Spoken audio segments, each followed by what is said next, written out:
Okay guys, welcome to video number 2. We're going to be picking up right after we left off here in video number 1. We are at 42 minutes and 16 seconds into our speed level. We're doing this unedited and posting the whole thing up on YouTube. And just finished the starter zone. And now I'm just going to grind my way up first over to Senjin Village here so that I can get the quest over there, then up to Razor Hill, where I can pick up the rest of my quest, and then I've got to do a run all the way up to Orgrimmar because I already did some research as to where to get my professions. I can get mining in Razor Hill, but skinning you can't get in any place in the starter zone, so I have to go to Orgrimmar for that. Let's see, what did I get from... Is this a bag? No. It's just... So I didn't get anything from the scorpion. Let's see if I get anything from the boar. What I'm trying to do is trying to get some stuff in my bag so that as I run up to Orgrimmar the first time, hopefully I can throw some stuff on the auction house, guys. And if I can get a few little auctions going right away through any ore that I find or anything that I get, then maybe I can use that for bags and for, you know, to get me started a little bit quicker anyway. That's the hope.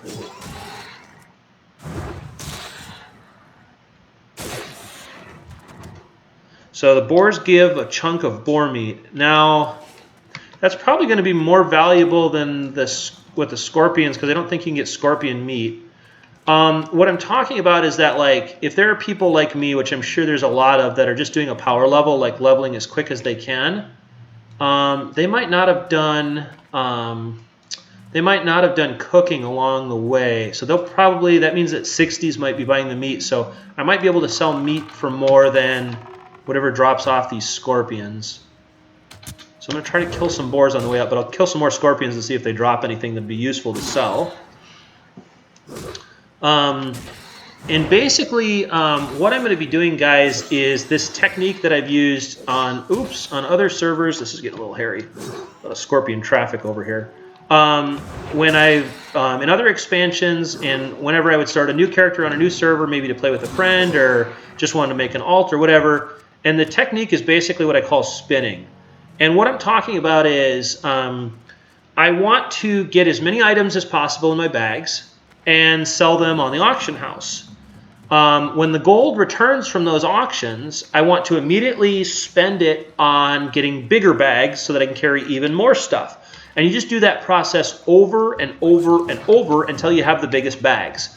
And in other expansions, it happens pretty quickly. I'm not sure how much gold is in the economy here for Classic. I am late to Classic. It's been out a couple months, but I wasn't able to start right at the beginning because I had some real-life responsibilities.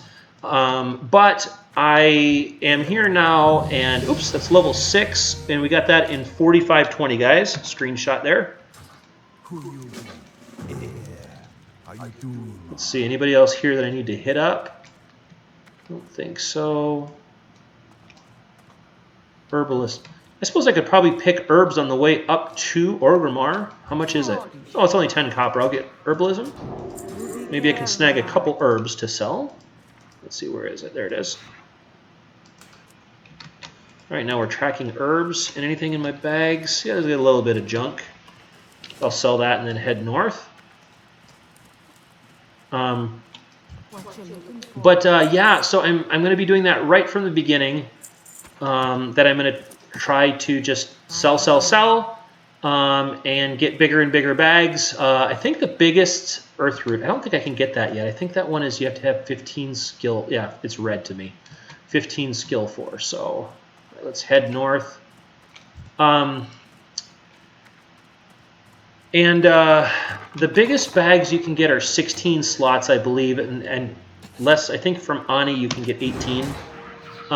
So anyway, that would be the best. And once I get the 16 slots, then I want to concentrate on saving for. Okay, so I get Scorpid Stingers. I don't know if those will sell either, but we'll just grind on our way north. Once I get 16 slots, then I'm going to save for my mount, both of them. I think I need 100 for the 41, and if I remember right, I need 1,000 for the fast mount at level 60. So Kind of interested to see. There's this weird dynamic that is kind of interesting, guys. And what's interesting about it is the fact that, okay, so I started a year after the release of the original game. That's when I started to play WoW. And so there's a lot of gold in the economy. There's a lot of PvP and PvE guilds, you know, raiding guilds. So there's a lot of gold in the economy back then. Oops.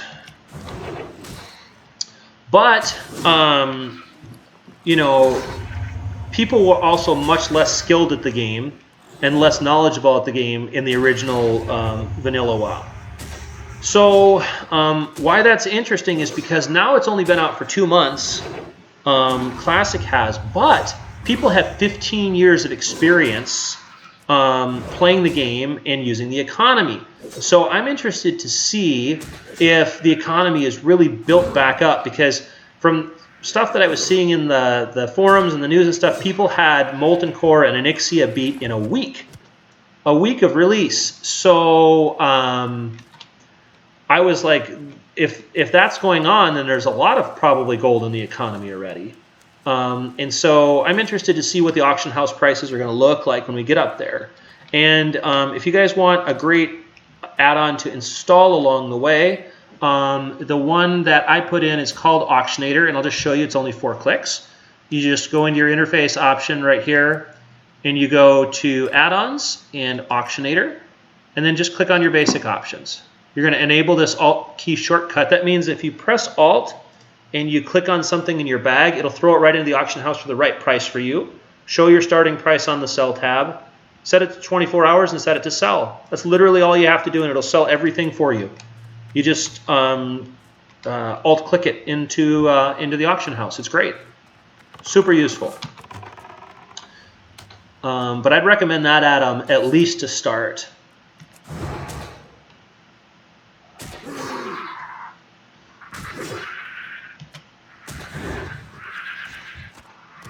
Now we're talking about gold. Now you guys see up on my mini map here, I've moused over, it says Peace Bloom, and it says when I looted it, right? So why that's important is that's an add-on too. That's an add-on that I got that's called Gather Light. And it kind of works like Gathermate works in the live game, but it's a little different. Instead of being able to import where all the nodes in the world are, it simply keeps track of where all your nodes are. But what's interesting about this one is also keeps track of treasures. So imagine that you're like level 60 and you're going through Eastern Plague Lands. And you are, you know, just doing some farming. Let's say you're mining or herbing. But then with this add-on, once you find a treasure chest, it's noticed on your map. So every single time you go by that spot, you're going to check for it. So after a couple of loops and questing through the Plague Lands, you'll know where every single chest is. Well, chests often contain some really great items, especially to auction. So with this add-on, I think it's a really powerful one economically to be able to show where everything is in the world, especially the treasures. Let's see, there's a Peace Bloom here. Peace Bloom. All right. And a boar to boot.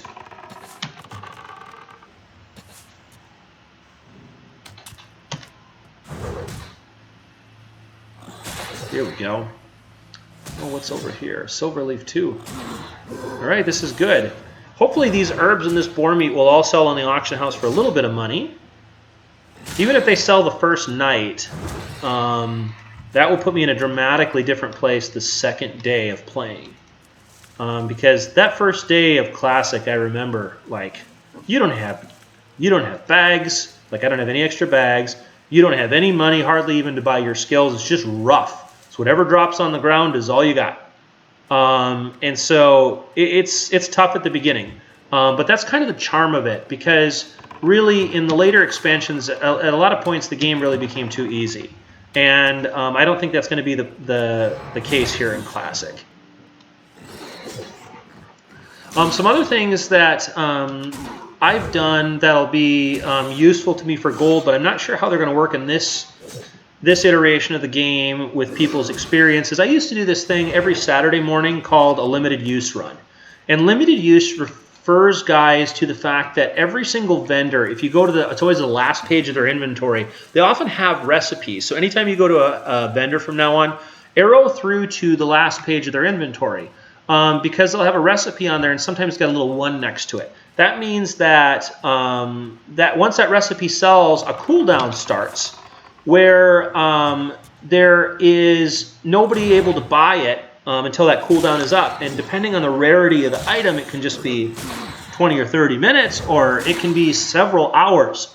And some, like I think the Formal Dangui in Moonglade, are several days. So there's there's definitely this rarity thing to. Geez, I might die here. Whew. Mr. Pig caught it close. Better eat my apple.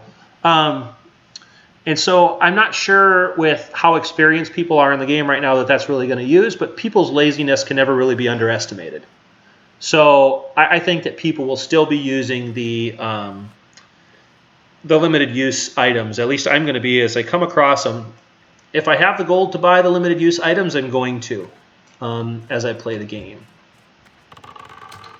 Just so I can sell them in the auction house. You might buy that limited use item for 20 silver, and it might sell for 10 gold, or anywhere in between with these things. Or it might not sell. Some of them don't sell for several days, but that's a pattern. And I also used to leave an alt in certain places just to buy and give that alt some bags and gold, just to be able to buy the patterns there over and over without having to run my main character there. So that works too. Is there a scorpion right here? Nope, it is a bunny rabbit. Okay. Let's see what we got here. Peace Bloom. And so there's some other good stories I can share with you guys here along the way.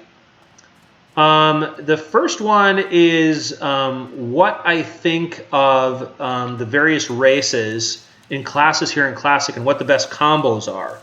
So I chose an Orc Hunter. Orc is not the best hunter race, but it's probably the second best for PvE and the third best for PvP. So, I'm sorry, it's for PvE. So let me kind of talk you through Orc here a little bit. So Orcs, I think, have the best animations in all of Classic WoW. If you look at how this guy looks, he looks powerful, he looks agile, gear looks great on him. Really, aesthetically, I think the best looking race, along with dwarves in Classic. So, Orcs' racial abilities. One more thing about aesthetics before I go to racials. And that is that Orcs are the only race, and I think the best looking hunter race in the game for the following reasons. They've got a great shooting animation. It's the same one that's shared with the Night Elves, the female Night Elves, which are the best looking race on the Alliance side. They've got a great upright shooting animation, but the Night Elf only has a standard shooting animation for the crossbow and the gun. And the Orc also has a special animation where he shoots and looks over the top of the weapon for the gun and the crossbow. So overall, best looking race, I think, for this version of the game, because they change racials in Classic when they change to other expansions. Let's see here. So Orcs best looking, I think, for hunters. Their racial abilities, okay, so let's start with axe specialization. Axe specialization is not really any good for a hunter. Maybe if you dual wield or use a two-handed axe in PvP, you'll have a slightly higher chance to land a wing clip or to wing clip and get away from a mob. But that's about it. So that one's pretty useless to hunters. I'll talk through the different classes too. And then, let's see here. We got a boar anywhere? I don't think these scorpions are really worth it. I think the boars are going to be the ticket with this meat here, guys. Hopefully the meat sells. Usually meat sells pretty good. So next racial ability they have is Blood Fury. Now, Blood Fury and Axe Specialization are super useful and powerful to melee orcs. So, Orc warriors are the highest DPS warriors in the game. First, because they have Axe Specialization, so they have a higher chance to hit bosses. Then they have Blood Fury, which is a 25% bonus to melee attack power every 2 minutes. It's super powerful. So Orc Warriors and Enhancement Shamans can do the most damage. Very powerful for damage. As a hunter, Blood Fury is actually a liability. First of all, I did not expect Blood Fury to be on the global cooldown. And it is. That's okay, because I'm not going to be using it anyway, because Blood Fury does not increase your ranged attack power. It only increases your melee attack power. So because of that, and the fact that it gives a 50% healing debuff, so you basically Mortal Strike yourself, it's a really bad idea for a hunter. So what I'm talking about is that as a hunter, my job in melee is to get out of melee as quick as possible. So I'm supposed to wing clip and scatter shot or trap and get away from somebody as quick as possible to create distance so I can use my ranged attacks.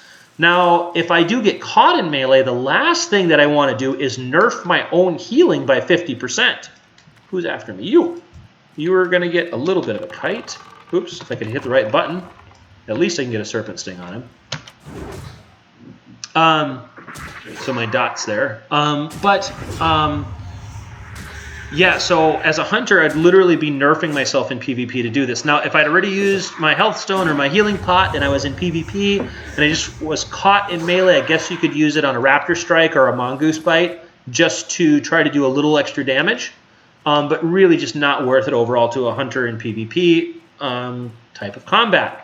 Okay, next one is Command. Command is very useful. That is a 5% additional damage from pets. So very useful, particularly to BM hunters. And you're looking at it and you go, okay, 5% all the time, it's really good. Now there's sometimes in raids I've read that you can't use your pets in Classic. That they don't have all the evasion mechanics that they gave them later, which is unfortunate. So then that's kind of a nerf ratio, but it's still pretty good most of the time. Now let's see. This is like a tough thing. I need my skills, but I have to have money for both of my professions and for Christmas and for my mining pick and skinning knife, which you need in Classic. So take the water because I have mana. Make this my home. And do I have any junk that I can sell? A little bit. Okay, so I went up to 8. Let me see how I'm doing here with I get my skills. This is the guy right here, I think. Yeah, trade supplies. I need to buy a mining pick and a skinning knife. This stuff's all auctionable, I hope. If it'll sell for anything, we'll see. So how much? Yeah, these are the expensive ones. So 81 and 82 copper. So I'm down to 6. I think I have enough to get my skills. Let's see. And I need to drop herbalism because you can only track one thing on the mini-map in Classic. How do I drop it in Classic? Here we go. You drop this. And I got to get mining. Here he is. We got mining as a first profession, absolutely. I'm going to put these on my bars, track that, and put smelting there. I have tried herbalism. If you like herbalism better than mining, you can do that. It's actually easier because you don't have to smelt. You can just pick the herbs and send them to your alt to gosh, hold on here, guys. I'm gonna grab my hunter skills. I think I'll have enough. But herbalism is too frequent for me. Sometimes you'll go into an area and then it'll just be like 3 herbs all at once, and it kind of is interrupting to me of kind of smooth questing where mining only has something every once in a while. And where's the other one? Arcane Shot. Interestingly, Arcane Shot is not used in your main hunter rotation, and I don't really understand why. I guess it's a lighter damage shot that you can use on the move, and then multi-shot is the heavier hitting one. I don't think you use both. Not from what I was reading anyway, which was a bit strange to me. I didn't quite understand it. So yeah, herbalism's not my favorite. So it's like auto shot immediately Serpent Sting, auto shot immediately Arcane Shot, because if you cast those shots too late, it will cut off your auto shot, which is a large portion of your damage. So you have to use kind of this weaving thing that I got to get used to. Some people use an add-on for that. I don't think it's necessary, but we'll see. I might need to use it later. We'll find out. Yeah, so mining and skinning right away all the way here. And I'm just hoping, I'm going to go pick up this quest and hope there's some ore along the way for me. And just try to mine my way north and kill boars, basically, on the way north. Last racial ability that orcs have that's really good for PvP, it's called Hardiness, and it's 25% resistance to stuns. And the reason I think that's good is because I am a horde character here, I'm going to be fighting paladins, and their powerful move is a stun move. So you can resist 25% of those, and also because I'm a hunter, it will allow me to resist 25% of charge stuns from warriors, which is pretty neat, just to try to get away. Oh, got my first ore node, guys. Let's see, is there anything up here that's going to kill me? Scorpion! Durotar should have more quest for the scorpion gang than it is here. It has a scorpion problem, that's for sure. So, you come to help? All right, thank you. Nobody here to kill me? Okay, looks pretty safe. First ore! So yeah, orcs are a good race for damage. It's the best race for damage for warriors and an enhancement shaman, and it's a good race for hunters. It's the best race for PvP for hunters, and the second best race for PvE for hunters, because Orc and Troll are the only ones that have damage increases. Racials. I guess you could say weapon skill, like on humans, is a damage increase racial, but anyway. So orcs are great for PvP hunters. The highest damage hunter by far is Troll. And Trolls get a really great set of bonuses for both hunters and protection warriors. If I was going to roll a PvE hunter, like really trying to do max damage, or I was going to roll a protection warrior on the horde side, I would roll a troll. Now, just like with orc, I can't roll a female orc because I think they look really awkward and clunky. I can't roll a male troll because they stand asymmetrically and they slump, and that asymmetry would really bother me, I think. Man, I was hoping for more ore up here, but I don't see any. Maybe I should run along this side, guys, up here. I'm running out of room already. Gosh, I already got a full stack of boar meat. That's great. So trolls, to start off with, and I think that's why Joanna rolls a troll. To start off with, trolls have +5 to bow skill. That's important because up and through the whole game, the best weapons are bows until the very last two, I think, best in slot weapons are crossbows. I think there's one I think those are both from Nax. But for the majority of the game, it's bows. And because of that, that's a great ratio. It means you're going to miss less and miss bosses less.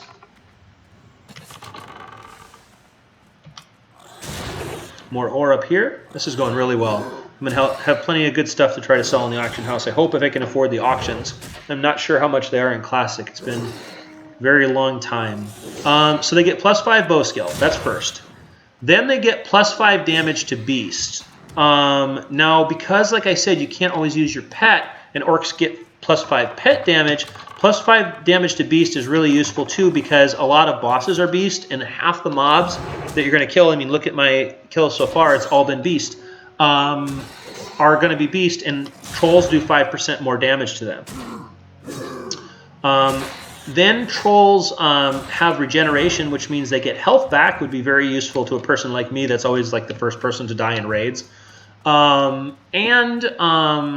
They get pretty much what I think is the best racial in the game, which is, well, not for melee damage. That's Blood Fury for warriors and enhancement shamis, but they get berserking. So berserking on the surface doesn't look that great. It's a 3-minute cooldown, 10% haste, so not a big deal, right? Uh-oh, hit him. Oof, 15% he got me to.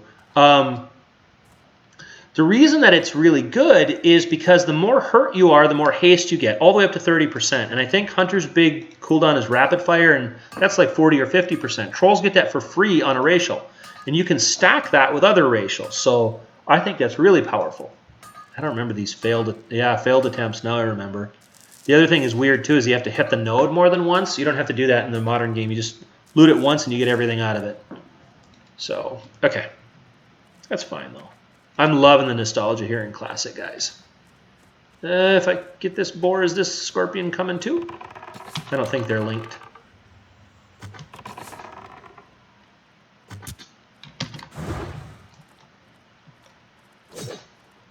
This backpedaling is how warriors and melee classes actually power level. I saw in the videos in Classic. They just keep pulling to the next mob. That way they keep their rage bar full and all that type of stuff. Kind of neat. But I can't do that as a hunter, obviously.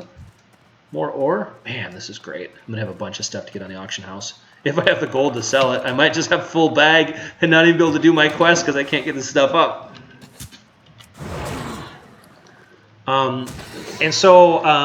Yeah, it's really powerful combination. Really great for hunter damage. And great for pro warriors. If I was going to roll a pro warrior on the horde side, I would definitely roll a female troll. You gonna aggro on me? Yep. I should have seen that coming. At least I got my dot on him. And he's, oof. What level am I? This might be kind of tough, guys. Uh-oh. Yeah, this is not going to go good, I don't think.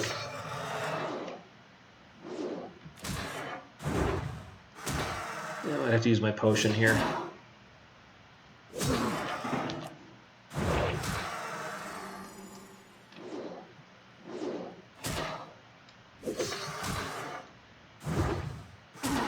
You can do it.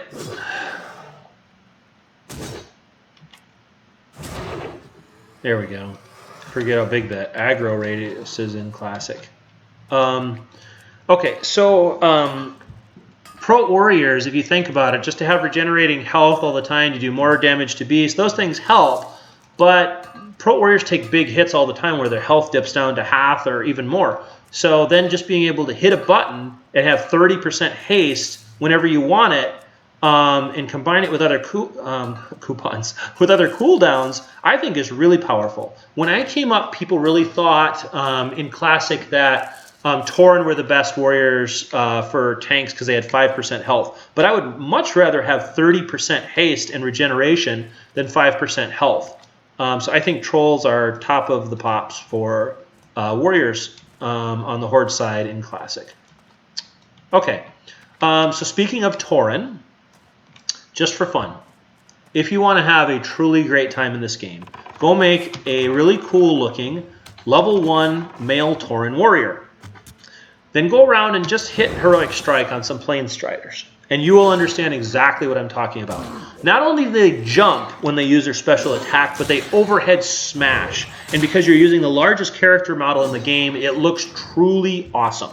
Like, male Tauren warriors look so cool, and I had so much fun on mine. Just smashing everybody in PvP. Like, it was just a blast, guys.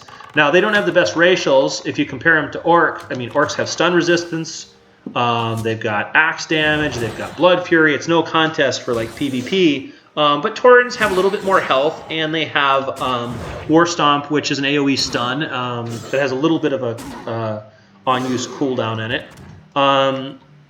Or cast time, I guess you'd call it. And so, yeah, but they're just a blast to play. The female Taurens, I think, look really good as casters, in my opinion. And as a caster, if you need to get away from somebody, War Stomp can be useful. So, last on the Horde side is the Undead. Now, male Undead I would not be able to play because they look so thin to me, and even with gear, they don't look powerful. I've seen some male undead warriors in a full PvP set that look like they're like level 20 to me because the gear looks so small on them. I just don't think it looks great. They also stand asymmetrically, which I don't care for. So I wouldn't be able to do the male undead. Now, the female undead is kind of interesting. I didn't know this until I had a female undead rogue open on somebody next to me on my warrior.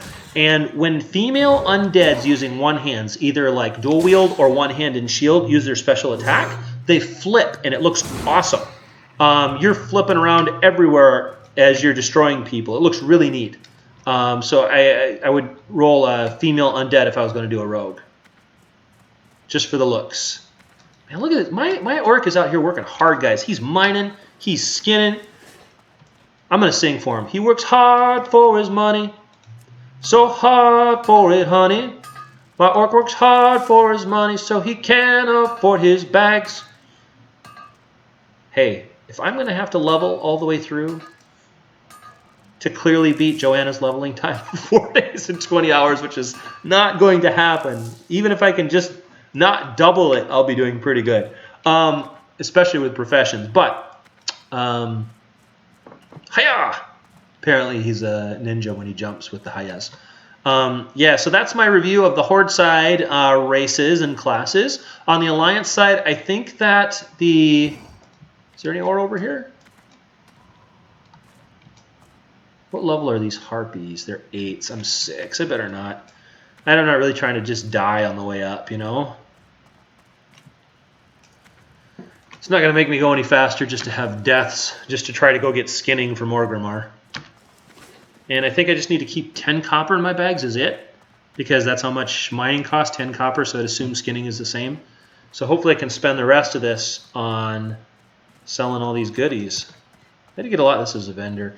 I did get a lot of stuff, guys. I'm pretty happy with it, tell you the truth. I got 2 full stacks of boar meat, stack and a half of copper ore, and a few little herbs and things. So we'll see if this stuff sells for anything. What is this?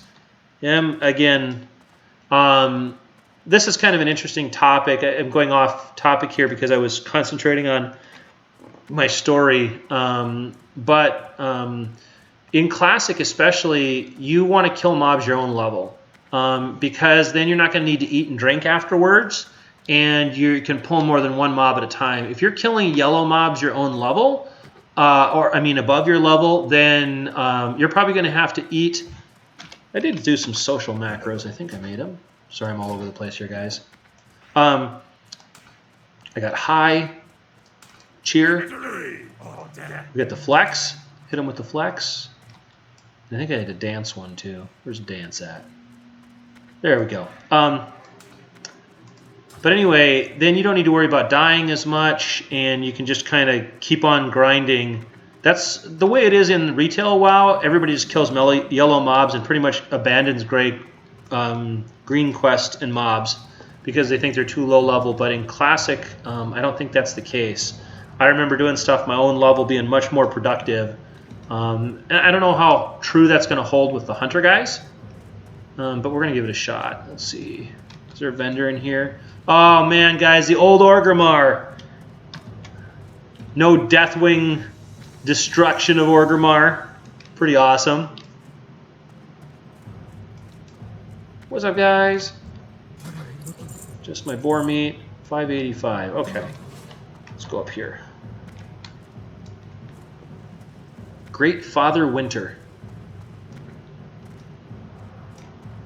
Can I get any presents under the tree?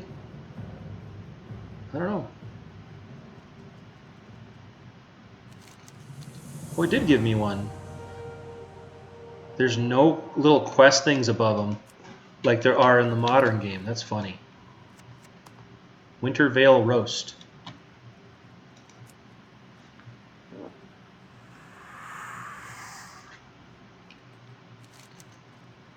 For ages 20 and up. That's funny. Oh, these are higher level ones. Okay.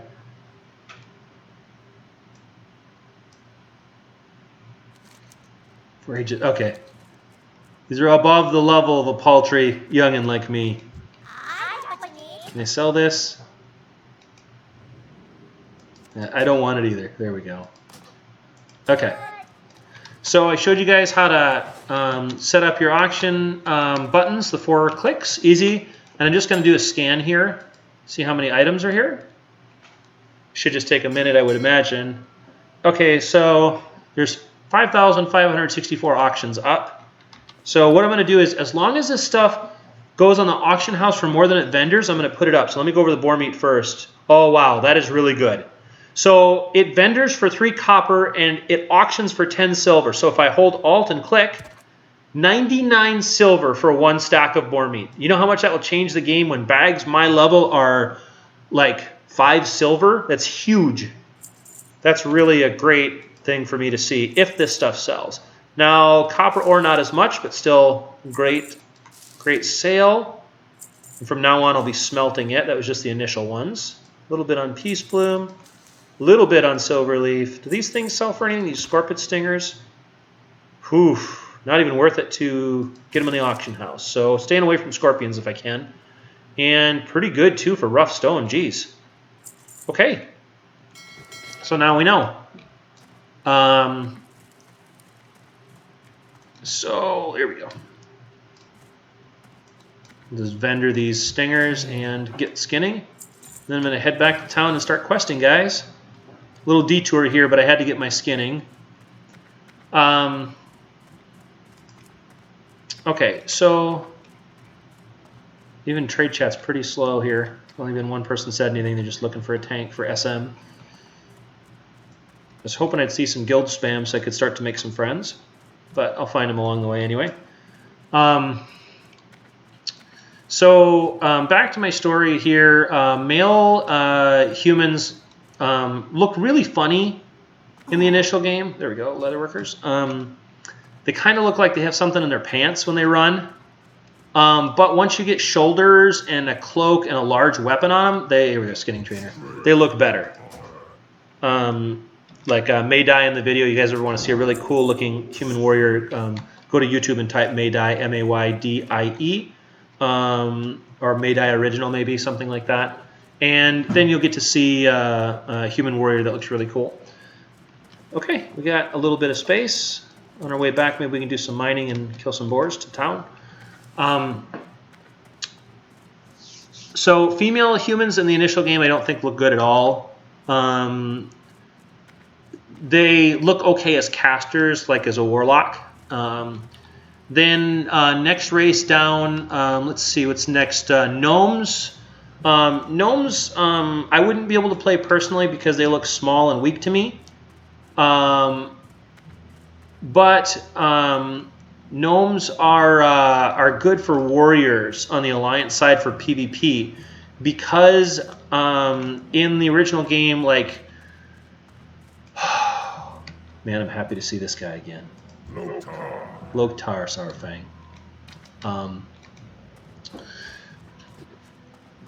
Frost mages are like the bane of warriors in Classic WoW.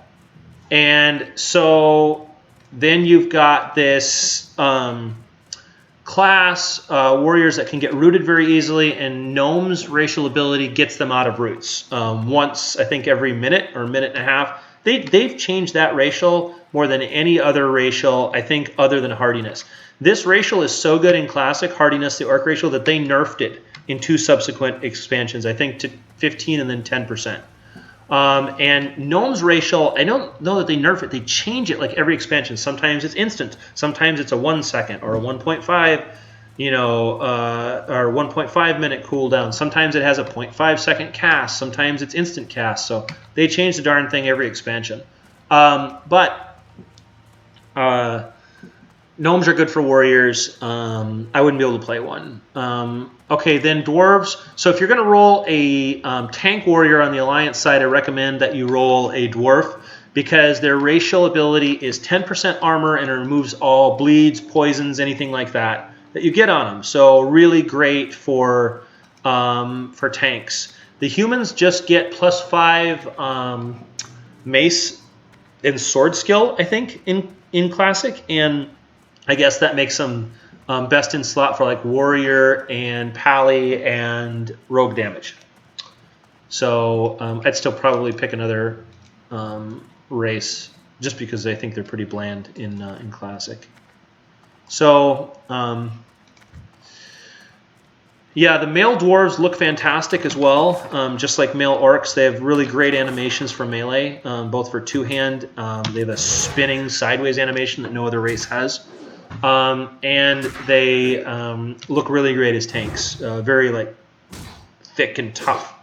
Now, female dwarves are the least played race class, or race gender combo, I guess, in the game. It's because they run really awkwardly. They don't feel powerful, even with gear on.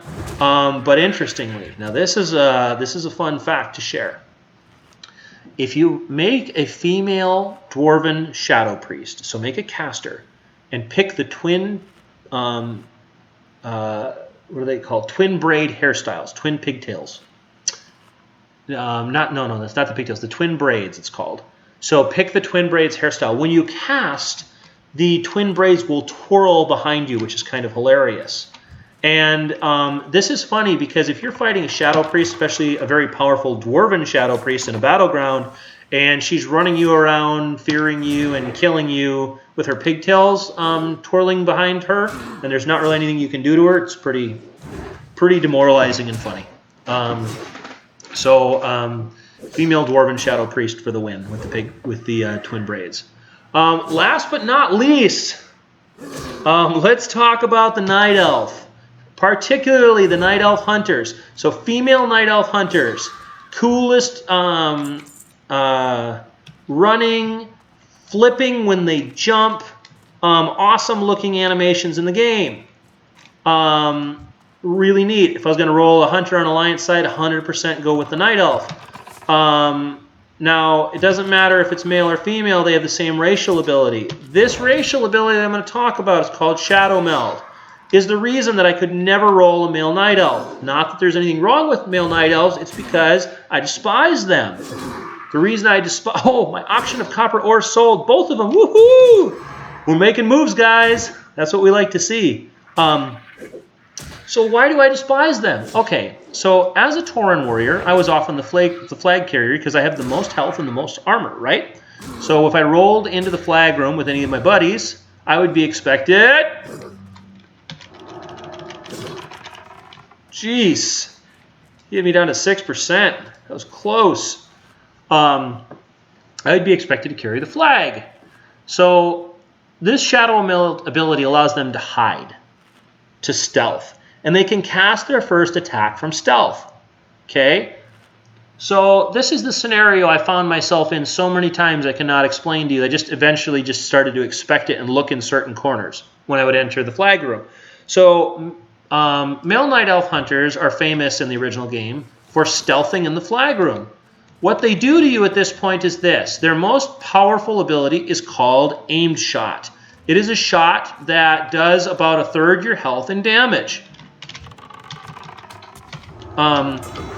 This is significant because they're doing this attack from stealth, so you're getting 1/3 of your health taken away before you even see them.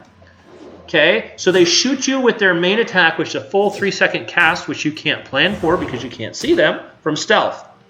Then they immediately, because they're spec'd for PvP, hit you with a concussive shot, which roots you in place for 5 seconds. So you get hit with a major attack for 1/3 of your health. Then you're rooted for 5 seconds, followed by their cat pet, because they all have cat pets, because cats can also stealth, so they're using a dual stealth combo to open on you from stealth. And the first attack that a cat pet does from stealth does extra damage. So all of this happens to you within 2 seconds. You get hit by an aimed shot, followed by a concussive shot, and opened up on by a cat pet, meaning now you can't charge. You only have one of your charges is taken away as a warrior. You only get 2. All within 2 seconds, and you don't even know where the damage is coming from. Now, if that wasn't bad enough, often you could go into the flag room and have 2 or 3 night elves open on you at the same time when you tried to get the flag, and often they would put a freezing trap, it's called, I think, down, so you'd be frozen in place and couldn't do anything, and then you just start spammed by all this damage. There was really nothing you could do. So what I started to do is I figured out where the corners where they're usually at, and I'd war stomp in them, or if I had rage, I'd thunderclap in them before I even went for the flag, and a lot of times I started to be able to pull them out of stealth. But it was ridiculous how many times I died to night elf hunters. So in a way, a night elf hunter is the most complete kind of hunter in World of Warcraft. And the reason I say that is because there's another dynamic to learn with using all of your hunter abilities and your cat abilities with stealth. So I think that's the most complete hunter is the night elf. But I wanted to roll an orc. So I did, and I'm very happy with my choice. And also, I definitely planned for the Orc. I rolled the Orc because of aesthetics, but I'm going to be able to take advantage of several things with the Orc. The first thing I'm going to be able to take advantage of is the fact that 5% pet damage is really going to help do the type of leveling that I'm going to be doing. And what I'm talking about is that I am going to be relying mostly on pet damage because I'm not going to be doing instances or PvP, which would give me blue weapons, armor, and trinkets and make me very powerful for my shots. So my pet will be doing most of my damage. So 5% pet damage is really helpful. Next, no! Ugh. And I do not have a potion this time, so I'm not doing it. Because last time he just about killed me, even with the potion. So this time I'm just not going to risk it because I don't have a potion and I don't want to die. I'll get back to my own level here. Go smelt and get to town. So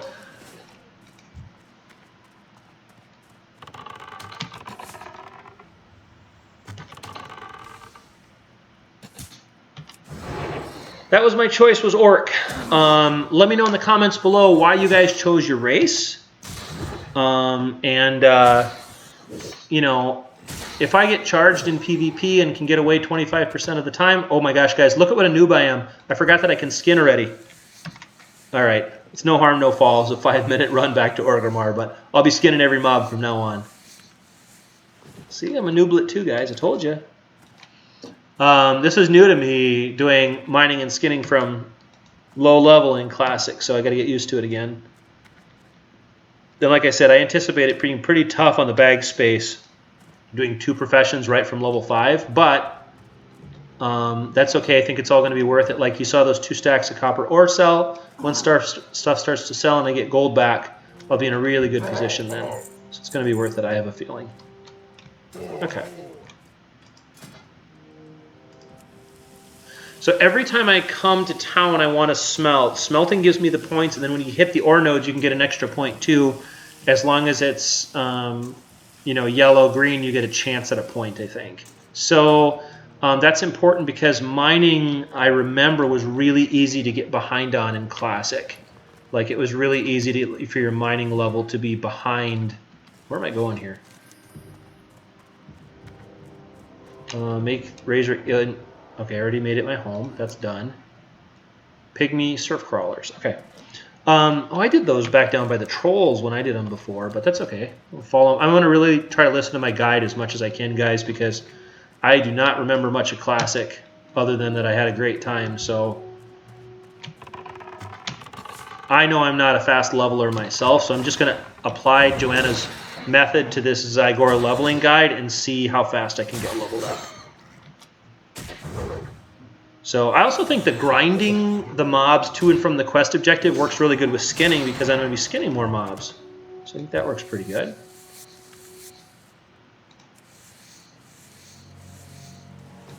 Okay.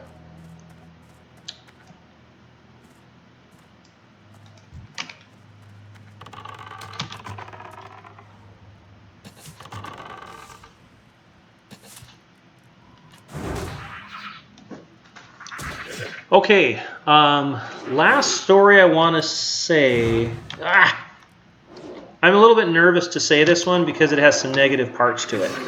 But, you know, you guys are watching my video series, so I want you to get to know me here, so I'm just going to be honest about my feelings. So I think what I want to do is, because I'm worried about people seeing this or Blizzard listening to this and kind of thinking that I don't like the game. I absolutely love World of Warcraft, so I want to preface this by saying, oops, I got both of them. World of Warcraft has been the game of my life. $15 a month for the best form of cheap and fun entertainment you can imagine. So I'm very grateful to Blizzard. It's the best game I've ever played. But not every expansion has been great for me. I want to talk about the good and bad expansions, and I'd like to rate them.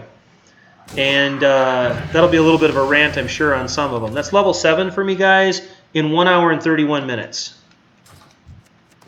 So let's start off with the original vanilla World of Warcraft. I'm going to grab some water here.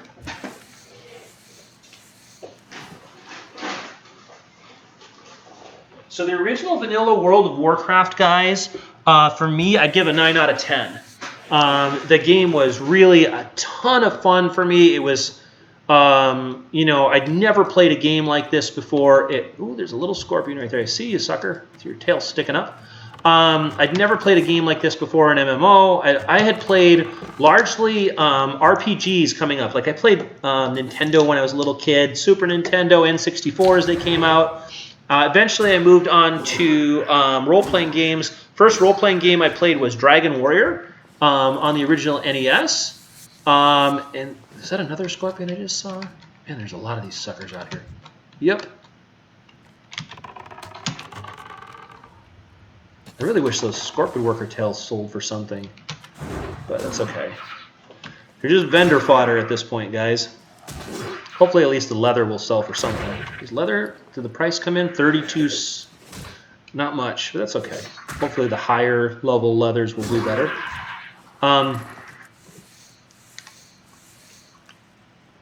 So the original game, great rating, great man, the PvP was so good. The PvP was just amazing in the original game.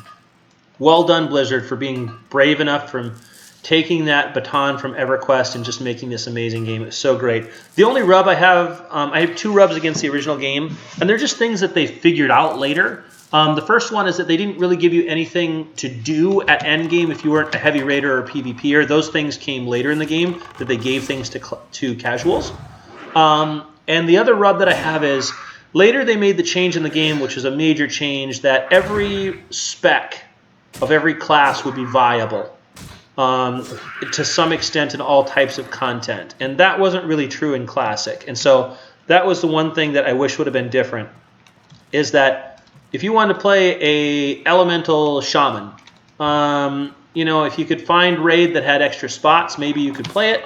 But it would be tough to play in, you know, in a lot of raid environments. In PvP, you could do it. In a pre-made group, you know, you'd have to find somebody that was okay with you doing it. And so, you know, not all specs were really viable for all types of content. They fixed that later. And they made it so that every spec could PvP or PvE, you know, in all types of content. And I wish that was apparent in Classic, but it's certainly not. That's why you have, like, most of the time, if a class has a healing spec, you healed. If a class had a tanking spec, you tanked, other than warriors. So those were things that were kind of, I wish were in the original game. But other than that, original vanilla World of Warcraft, I'll give a 9 out of 10. BC, I'll give an 8 out of 10. It's not BC's fault that I got an 8 out of 10. I wasn't as serious a player in BC, so I didn't get to see as much of the content until later, just, you know, soloing old raids and stuff. But it's not BC's fault, but I have to give from the perspective that I have from, you know, playing it. So BC came out, and I had a group of friends that wanted to roll on the new servers that Blizzard was releasing with the expansion. So I played vanilla World of Warcraft up until level 60. I only raided to 1 raid through Zul'Gurub and 1 raid through AQ40, and I don't think in either one of them we killed the final boss, and they were both pugs that I went along with friends.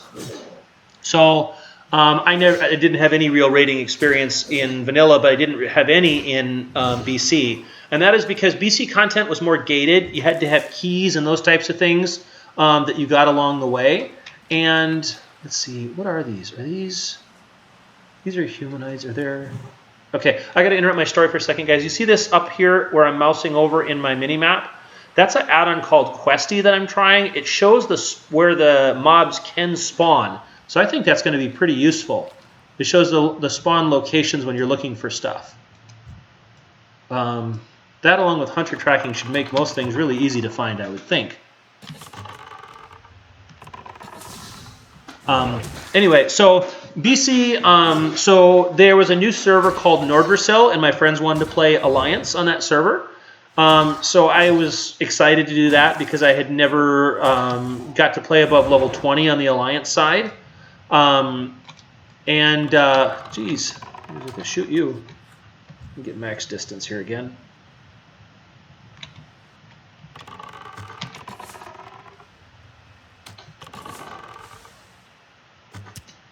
So I had to figure out what I was going to roll. I'd already done a warrior. And so I decided to do a Dwarven Retribution / Holy Paladin for BC. That was my main character. And his name was Bubba. And he was one of the first level 70s, not because I had any particularly level skill or speed. I just played way too much at the start of the expansion. That led to my later burnout, but that's another story. Anyway, so I got to go through the main questing storyline of BC, which was great.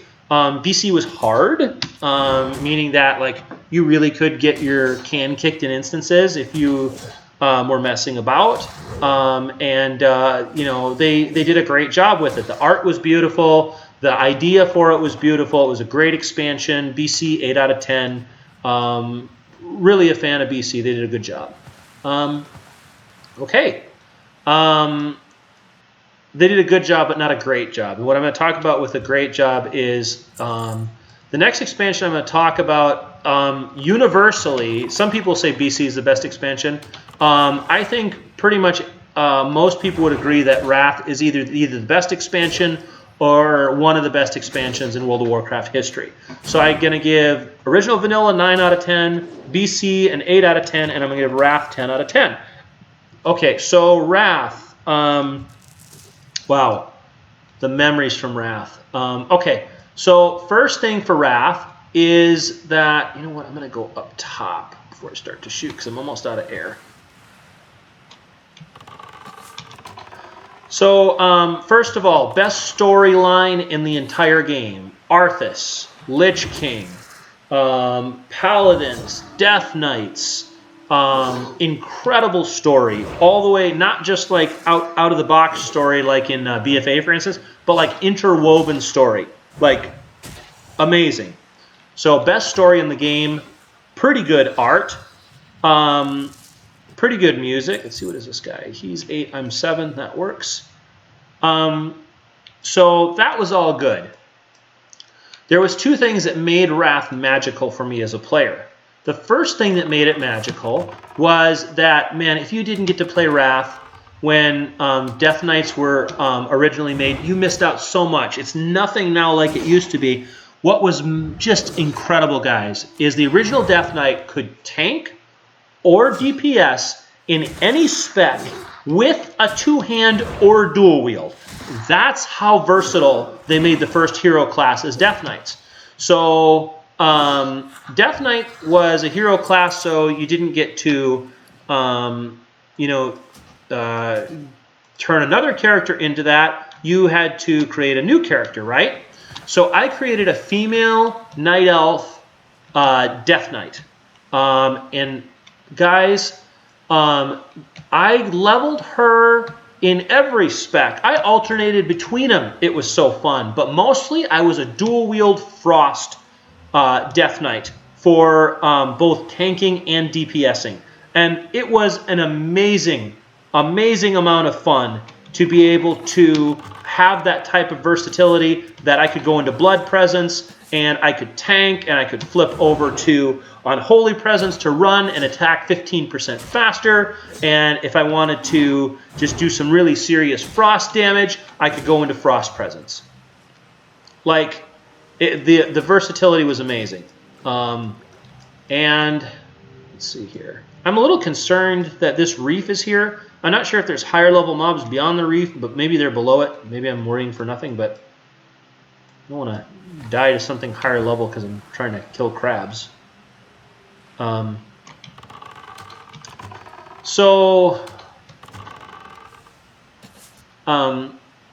it was just a great, fun way to level. You could do all these different specs with different presences and mix and match them, no matter what kind of weapons you got. It worked great. It was just a blast, guys. But that was not what made... Ooh, my first chest. That was not what made the expansion so great to me. I had an extremely immature reason for Wrath being my favorite expansion. So, in every expansion, there is a class, or sometimes within a class, a spec that is overpowered. And if you happen to play the spec that is overpowered that expansion, man, everybody in WoW knows you're going to have a good time. This is why most people in WoW have more than one main. Because if an expansion comes out and your favorite class stinks and something else works really well because they change them every expansion, you're going to flip over to that other main. Hold on. Moldy cheese? Healing potions? 1 copper? What's going to be in this super special case? I was right. A little bit of copper, healing potions. Oh, and I'm dying from drowning. That's how smart I am. I'm already out of the water. Stop getting hurt. Okay. So I found the most ridiculously overpowered combination and environment to use it, and that's what I did for the entire expansion. So I went through the initial questing. I got to max level, which was 80 in Wrath, and then I found the most immature and fun thing that I could possibly do. And to tell you how fun it was, I did it every single night until the next expansion released. And what was that? That was on my female night elf. Remember, they can stealth in the flag room. I played defense on Warsong Gulch every night, every free hour that I had, with the most ridiculous spec ever. I have no talent for PvP. I am not good at it. I simply found the most ridiculously overpowered spec ever. That was an unholy spec down to where you could have a permanent ghoul, and then all the rest of your points into blood for self-healing. So people would come into the flag room to try to grab the flag, and I would be stealthed, and I would death grip them over to me so they couldn't get away, and then icy veins them to icy chains. Icy veins, I don't remember. So that they were rooted in place and couldn't get away from me, and then proceed just to heal myself up as I hit them using my skills with my blood leeching abilities. This spec was so unbelievably powerful, and I got so good at this because it's all I did for the whole end of that expansion. I had no problem soloing 2 or 3 people coming into the flag room to get the flag. And again, it wasn't my skill at all. It was just that it was ridiculously overpowered. But I had a criminal amount of fun doing it. It's all I want. I came home from work and got right on there and did that. That's how fun it was. And I just immediately queue for Warsong Gulch and just hang out in the flag room, just owning anybody that dared try to take my flag. And that was also the last expansion I PvP'd in. Okay, so Wrath, 10 out of 10 for me.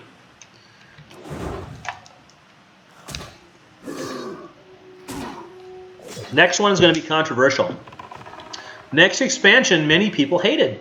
They absolutely despised it. I'm going to vehemently disagree. And I don't care if people disagree with me because it's my video and I have the right to have my own opinion. That expansion was Warlords of Draenor. Now, Warlords of Draenor was extremely special to me. Because, now Warlords of Draenor, I said this is going to be controversial. I'm going to give it a 10 out of 10. Most people despised Warlords of Draenor for the reasons that I loved it. Warlords of Draenor was the most casual-friendly expansion ever in World of Warcraft. Still to this day, the top 1 or 2 most casual-friendly expansions. And the reason that it was a casual-friendly expansion is it gave you so much to do that wasn't endgame raiding or PvP. And it did that with a feature known as garrisons. This is a feature that is very controversial because some people absolutely despised it because they felt like it was necessary. They just wanted to PvP or raid. And instead they had to spend all their time in their garrison. I loved it. Garrison was Blizzard's try at player housing. You got your own town, which started small with a couple of buildings. You built up your garrison into bigger and stronger buildings that did more and more things for you throughout your expansion. So it was the first time Blizzard realized, hey, we should give people something to do other than just to slay the endgame raid boss and then PvP once they've done the quest. They're like, here's something players can do, and they literally can't finish it. It just is going to grow and grow and get better and better for them. So this garrison town was also followed by followers. You'd go out in the world and you could get up to 25 followers. And these followers would go off and do their own missions for you and bring you weapons and gold and items and make your character more powerful. So everything worked in concert. The followers, the buildings, and your character. and it was really well done. I had my own herb garden in town. I had my own mine. I had my own fishing spot. I had all of my followers leveled up to the max level and got with the best weapons and armor so they could go on the best missions. Then, right at the end of the expansion, they also introduced a shipyard, which was even further part of the garrison that was more advanced, and you had to think more and got even more special items and BOAs even from. So it was just immensely well done. Bravo, Blizzard, for this. I had so much fun with my garrison. This was the expansion that I rolled what was to be my main from then on, which was a human hunter. So they redid the character models, and the humans looked really good. I had a female human hunter, her name was Chismosa, and I had a great deal of fun on her because that was the last expansion in which survival was a ranged spec. After that, they made it into a truly tame and lame melee spec that very few people cared for. So survival in Warlords of Draenor was just a ridiculously fun melee spec, especially if you liked old content, which was, of course, great for me because I couldn't really raid main content because I had outside responsibilities, and so I got to play, a few hours here and there every week. So to be able to go back and be able to solo a whole raid was really cool for me because I'd never seen that content a lot of the time. So first of all, you got a talent called Barrage. So Barrage is a talent that you could cast with your ranged weapon, and it would shoot hundreds of arrows. So you could literally walk into a room of an old content expansion and simply twirl around while casting Barrage with Misdirect on. All the aggro would go right to your pet, and you'd shoot hundreds of arrows into the enemies and clear the whole room in like 3 seconds. It was super fun. That alone would have been fun, but then they gave you this really neat ability that you could learn at max level. It was a talent where you could do different things to your arrows. You could put frost on your arrows and it would slow your PvP opponents. You could put poison on your arrows and it would do more damage to bosses. But the best part, the most fun part, was that you could put fire on your arrows and it would explode into AoE damage on your enemies. So for someone with an incredibly immature sense of humor such as myself, I would be able to walk into an area with my fire arrows ready and Barrage, casting hundreds of bullets, all which would hit all of these enemies, which would all immediately light on fire and explode upon all the other enemies. So, it was a ridiculously fun range spec. Really a great time. And I really enjoyed it. So, bravo for Warlords of Draenor. And a lot of people, like I said, just didn't like the garrison, didn't want to do that stuff. I loved it. I was so happy to have it. It was a really fun expansion feature for me, and I was so sad when they did not continue it into the next expansion. Just like Blizzard has done some other times, they have a bad habit of taking something really good and changing it into something that's a much later, lamer form later, rather than just keeping it. Oh my gosh, I skipped 2 expansions. I just realized. It's because they were negative. Okay, I'm going to go back.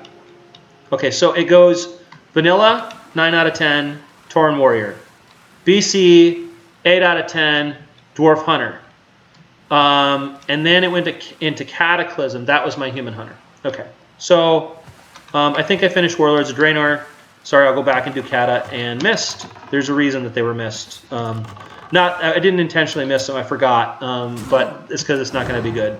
Okay, so Warlords of Draenor anyway for me, 10 out of 10.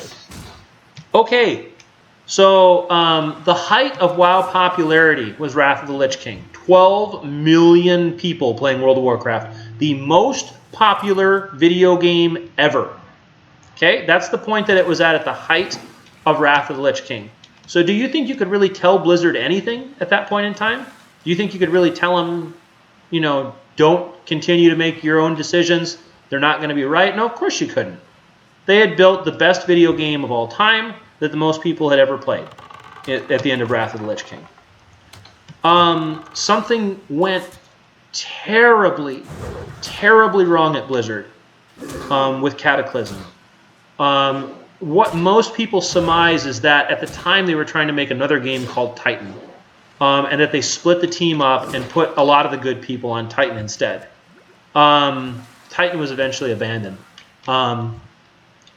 But Cataclysm, man, they undid every good thing that they had ever done almost with World of Warcraft, with Cataclysm.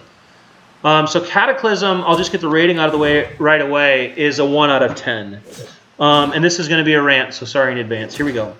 So can you imagine you have the most popular video game ever, which 12 million people love and play every single day, and you say to yourself, you know what? People are really tired of this world that we're in. People are really tired of doing these quests. I really think that people would like us to completely redo the world. Can you imagine that thinking, like having that conversation in a boardroom and having people agree with you? So let's come up with this truly lame story that a dragon goes bad and burns the world with his breath. No, seriously, that was the story of why they ruined a game that 12 million people played and loved, is that the dragon with fire breath had to ruin it because it was boring for people to do the same quest over and over. Okay, so they came up with this truly lame story of Deathwing burning the world. Every single thing that you knew and loved was gone, and they came back with this lamer version where everything was linear. So let me explain what I'm talking about. If I'm in a level right now, okay, let me pull this over to show you guys while I'm smelting. If I'm in a level right now, let me show you the path. This is my leveling path as an orc. Durotar, Barrens, into Stone Talent, back into Barrens, into Stone Talent, into Ashenvale, back into Barrens, into Stone Talent, back into Barrens. This is just to get to level 25. Look at all those zones and all those things I need to explore and do. Okay? They made everything so that it was 1, 2, 3. This is the quest that got you to this zone. You went over to the quest giver. He gave you 3 quests. Excuse me, guys, I have to interrupt for a second. I'm sending this stuff to my bank alt now, because the bank alt is the one that's going to be selling everything. But you see the postage does cost, so I'm going to attach 1 silver to the bank alt so it can sell stuff. Boom. So that stuff is gone, and just going to be a little poor until I get some gold back, okay?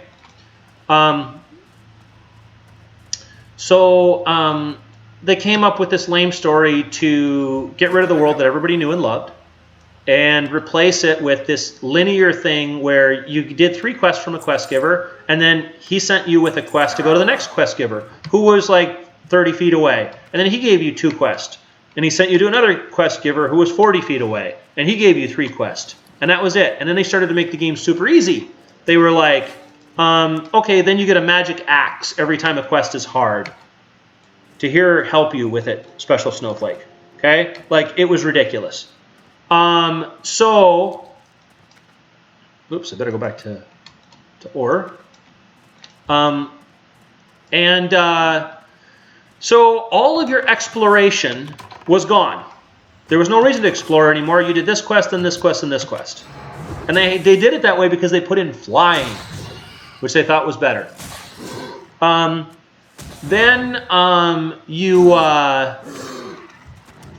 Then you had these magic axes or whatever would pop up for any time there was a hard quest or a boss quest instead of just finding a group like you did earlier in the game.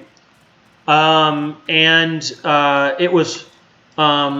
the challenge was gone. The exploration was gone and the challenge was gone. All once. 1, 2. Boom, boom. Nope. No thanks. I'm trying to avoid the scorpions. They don't give you anything good. And these boars, that meat is worth so much gold. 99 silver a stack. That is awesome. I haven't seen any boar meat sell yet, but when that stuff does sell, I'm going to be doing really good. Okay, so that was truly terrible. And then they only gave you 5 levels for the expansion instead of, which had been completely fine, 10 for every other expansion. And they told you it's going to be fine. It's still going to be just as much content. It's just only going to be spread across 5 levels instead of 10. Okay. It turned out not to be true. By the end of the second zone, everybody was a level 85 already and leveled all the way up. Okay? So that didn't work. Okay? Then they didn't even give you a new world. They gave you some areas tacked on to the Azeroth that was already here. It's the first time they didn't give you a new world to explore. It was the first time that Blizzard completely abandoned players at the end of an expansion. It was like a year where nothing happened at the end of the expansion before they announced the next expansion. It was just the last raid and then wait a year. It was terrible. Cataclysm, I'm still salty about it now, like 8 years later. It was just the team didn't know what they were doing and completely ruined the biggest franchise of all time. I already have a spirit scroll up. I'll save it. Okay. So that's where Cataclysm left off. Worst expansion in World of Warcraft history. But not by much. They still had some other stinkers. The next terrible expansion was Mist of Pandaria.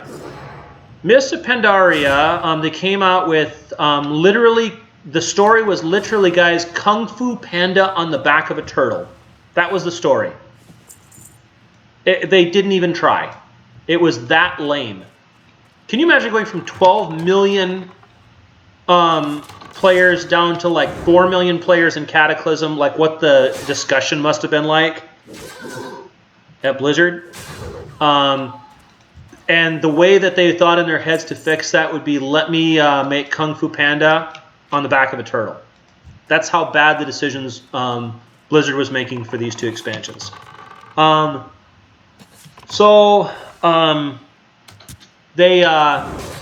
They made new character models, which for most races look truly terrible. If you look at this orc, he looks agile, he looks fast, he looks strong. He looks great. They made these gangly panda-like character models for every race. Initially, they gave you the opportunity to be able to pick the older models. Thankfully, for a time, eventually they took that away. So some races, the Tauren and the Dwarves in particular, and the humans got much better character models, but for every other race, they looked pretty awful, in my opinion. So, so Blizzard didn't learn from their mistakes in Cataclysm and rolled out Mist of Pandaria. So Mist of Pandaria did have a couple of good things. The first thing, the story was lame. The graphics were way too cartoony. It was way too easy. Also, they left you, at this point, at the end of that expansion, for a year and a half with nothing to do. So it was even worse than the initial Cataclysm timeout. So they did a couple things right. The first thing they did right was they gave you the Monk class, which is a class that started at level 1, but you could tank, heal, or DPS in it. And it came with a pretty good resource system, kind of a weaving system, which worked really well. And monks were a great addition. So that was one point. Another point that was of benefit was what they did at the end of the expansion. They rolled it out too late, but they did come up with this really neat thing called the Timeless Isle. And again, this is the first time Blizzard gave you something at the end of the expansion that was non-raid or PvP related. They gave you this island where you could work on randomly spawning boss characters together and collect special resources and items. So bravo for that. That was the first outside the box thinking. Now, this one didn't have any effect on me whatsoever because I was playing a hunter, but after Mist is what they call the prune. And the prune refers to the fact that if you take the skills that you had in vanilla, then you add more skills in BC, more skills in Wrath, and more skills in Cataclysm, a lot of classes were getting super bloated. My friend that plays the Affliction Warlock told me he used 11 buttons in his normal rotation to play his Affliction Warlock by the end of Mist. So they pruned abilities back after this so that you'd have main abilities, and you could add more abilities if you wanted that complexity with talents. Okay? So Mist, I gave it 3 out of 10 for those things, but the rest of it was truly terrible. So, okay. Now this keep is kind of dangerous for me, guys, because I can't get range in here. It's the first time, I think it's probably the only time other than that cave at the end I won't be able to get range. So I'll just have to hope. I do have 3 healing potions. I'll just have to pull carefully and hope that I can survive it. I'll try to eat my apples before I go in to get a little more stam. So let me recap, because I kind of went out of order there and I had to fix that. So vanilla, Tauren Warrior, 9 out of 10. BC, Dwarf Ret Paladin, 8 out of 10. Wrath of the Lich King, female Night Elf Death Knight, 10 out of 10. Cataclysm, Human Hunter, 1 out of 10. Mista Pandaria, Human Hunter, 3 out of 10. Is anybody here? Ah! Full melee. Boo.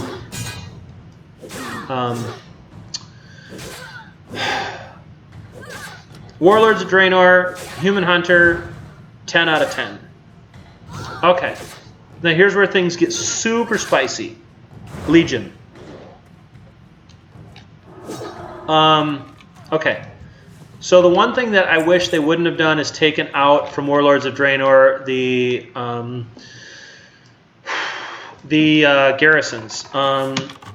They could have continued them in a non-critical way instead of just scrapping them and having them be able to give you basically nothing back at the next level's expansion up.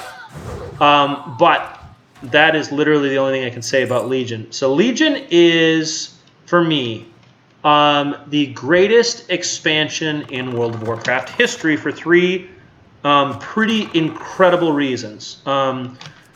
Preface to say, Legion did not have great graphics. Legion did not have... it had pretty good music. It wasn't great. It wasn't like Wrath of the Lich King story or graphics or music.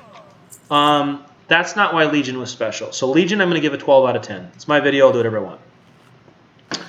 So Legion did 3 things that World of Warcraft still hasn't duplicated. And if they were smart, they would just duplicate it. But they don't seem to be able to understand sometimes what the players really like and what makes the game popular, even though it should be really evident, because Legion had 3 things that make it unbelievably special. The first thing that Blizzard did, so Vanilla amazing, BC amazing, Wrath amazing, teams terrible for Cataclysm and Mist, started to come back really strong in Warlords, and then Legion, it was just the best thing ever. So what the team did, the most brilliant idea ever in World of Warcraft, is that they started the expansion with this story of a weapon. So you got to be the holder of an artifact weapon. And what did that mean? That meant that you started the expansion with a story about your character having to do a quest to earn a special weapon for your spec. Not just your class, your spec. So if you started off, as I did, in Legion as a BM Hunter, you got to go through a story where I got an artifact gun, okay, that I had to do a really amazing quest chain for.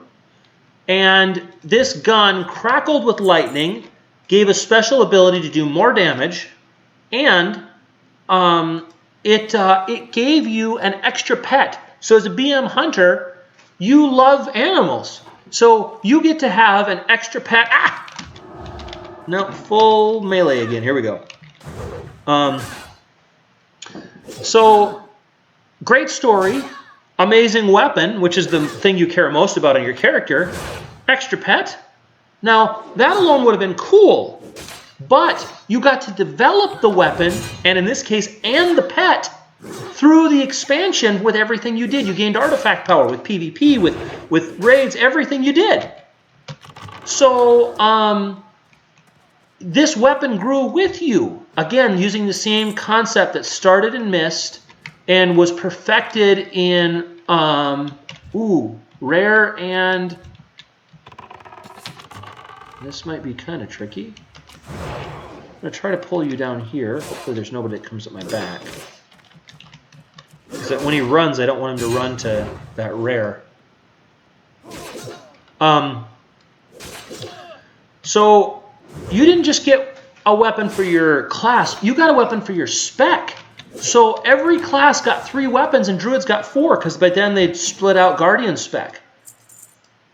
What's that sell for? 65 copper. What's this one sell? Let's see. I'm just going to use this, toss this, and loot that. There we go. Okay. Just for more vendor price. Trying to get a couple silver to get a bag, or my skills here. So you got one for each spec, and each one had its own. I'm going to try to get this guy. Hopefully I don't get the rare.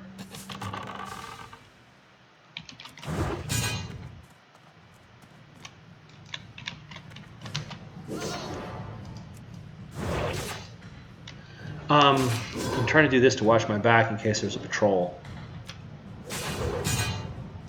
And he's going to run. I should be able to just shoot him.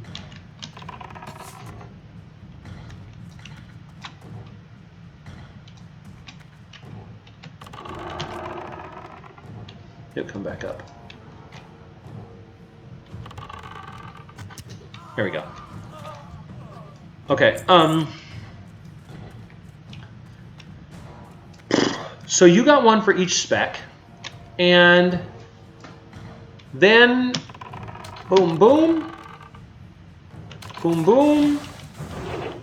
We'll try to kite him down here. I'll probably have to use a potion on him. That's okay.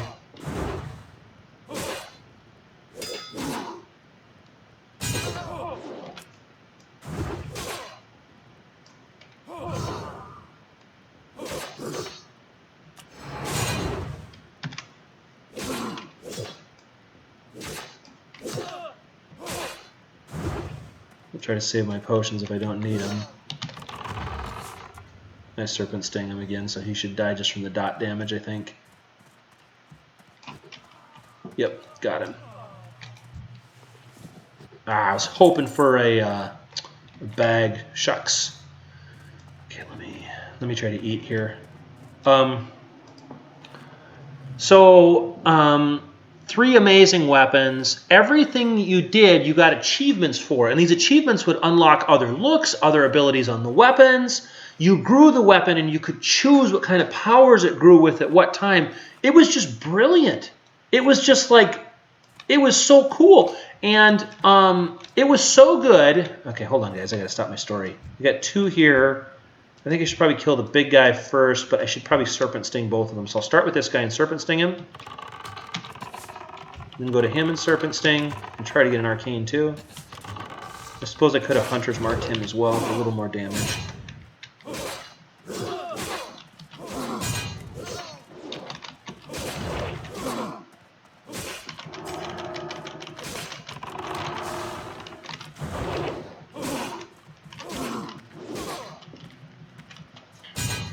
In the pot.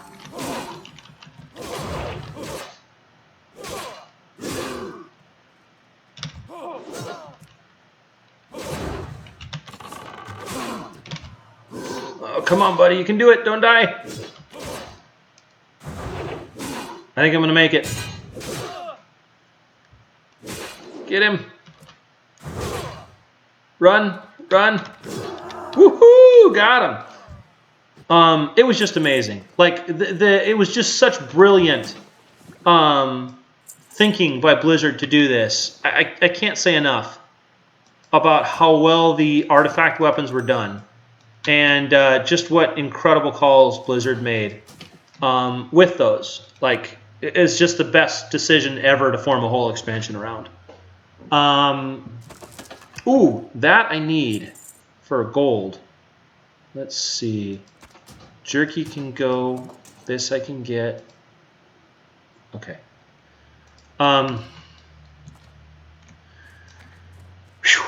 So the next thing they did that was just unbelievably brilliant was that they gave you legendary armors. Okay, so here's what I mean by this.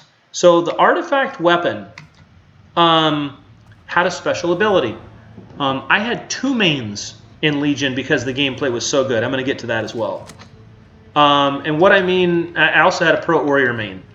And so the artifact weapon came with a special ability that impacted gameplay.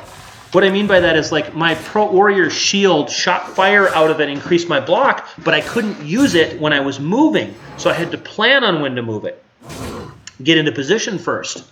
And then my Fury Warrior, who had 2 huge fire swords, got to have a special move, a spinning move, in which he could charge in and then do AoE fire damage and dot up all the targets. So, like, just really cool. I already talked about my BM Hunter. So the artifact weapon had a gameplay aspect to it as well. Then, let's see here.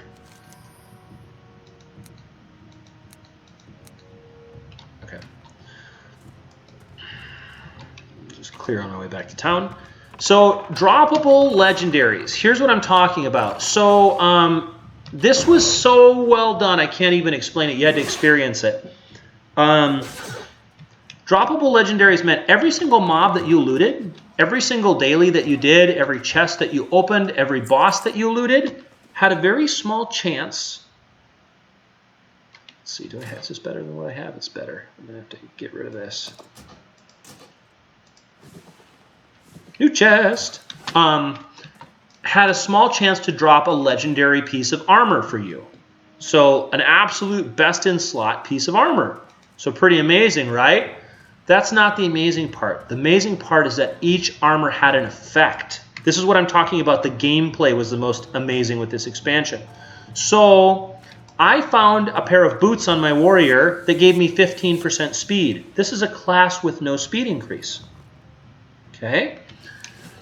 So now I have a speed increase, and the more haste you got, which is one of your main stats on a Pro Warrior, the more haste you procced doing things, your warrior got faster and faster. I was zipping around the screen with buffs and procs. That's game-changing for a warrior. Then I got a necklace that gave a healing shield. I got a ring eventually that gave me an extra talent on a row. So I could have 2 talents on a row. It gave me a static talent and then an unused talent. And you could only use 2 of these legendary items at one time. So you had to plan which ones you were going to use based on the type of gameplay scenario you were going to be in. Again, it was better gameplay. Then I think by the end of the expansion you could use 3 at a time. So that was all just amazing. Anyway, you already have the artifact weapon and the legendaries just going great. But the thing that made it so interesting is what it did to the content of the expansion, to the players, guys. So you have players, usually once you beat a level of content, you have no reason to go back. Meaning, if you're a Mythic Raider, you're only going to do Mythic Raiding unless you're going to run a buddy through something. Mythic Raiders were going back every week to do Looking for Raid, to do dailies, content they were well beyond, because there was a very small chance they could get every single legendary for every single spec of their class. That was amazing. Like, it was just fantastic for, you'd do Looking for Raid and you could have just a beast tank in there that was a mythic tank. So that was amazing. So already we have the artifact weapons. We have the legendary armors. Hold on, I think I gotta open this envelope in my bag. Okay, I gotta talk to this dude. And so that was all great for gameplay. But then the best thing, the thing that Blizzard didn't like, but they chose to do it themselves. That's level 8 in 2 hours and 15 minutes, guys. Was that they allowed you to macro everything together. A decision that after this expansion they got rid of. So let me explain what's going on. Here's what this means. I'm on my Hunter. I have 2 cooldowns. They are Aspect of the Wild, which gives me focus back and gives me a haste, and Bestial Wrath, which has me and my pet do more damage and we can't be CC'd. Okay? So those are your 2 cooldowns. In Legion, I could make a macro on my first button that had pet attack and start attack for me, and had Bestial Wrath and Aspect of the Wild cooldowns macroed in, right before, in the same macro, I put my opener, which was kill command. I pushed one button, and my pet attacked, I cast Aspect of the Wild and Bestial Wrath, and all of that roped into the one kill command all within 1 second. It was beastly change to gameplay, how much stuff you were able to macro together and what you were able to do. And it was fantastic fun, especially for a player like me with a low skill level. It was really a great time to be able to just push a button and be doing absolute max damage for myself.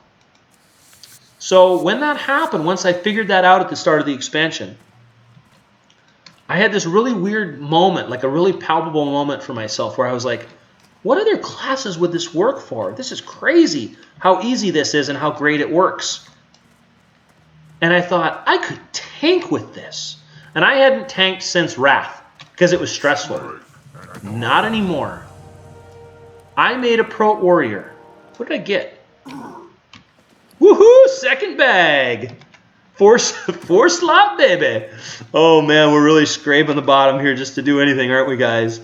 That's okay. We're doing the best we can. I made a Pro Warrior, and I tried this. I macroed together my Shield Slam and my Shield Block. So for anybody that doesn't know these skills, I'll give a brief description. Well, I was hoping my stuff had come in already, my silver. Send those off. Let's see. I think I need to get first aid now so I can heal myself. Moving right along. Okay. I put Shield Slam, Shield Block, Start Attack, all into one macro. All right, we got our 3 professions that we're going to level with, guys. I'm going to make these here while I tell you my story. So, Shield Slam is your main attack. It causes a lot of aggro, and it hurts the enemy the most. Any attack you have as a warrior, as a Pro Warrior. Then Shield Block is your blocking talent, which you do it in a large amount of mitigation. A large amount of attacks are blocked from hurting you for a number of seconds. Now, the way that Blizzard made this in this expansion is that they complemented each other. If you shield blocked before you shield slammed, your shield slam hit for harder. And if you shield slammed after you shield blocked, your shield block length was extended.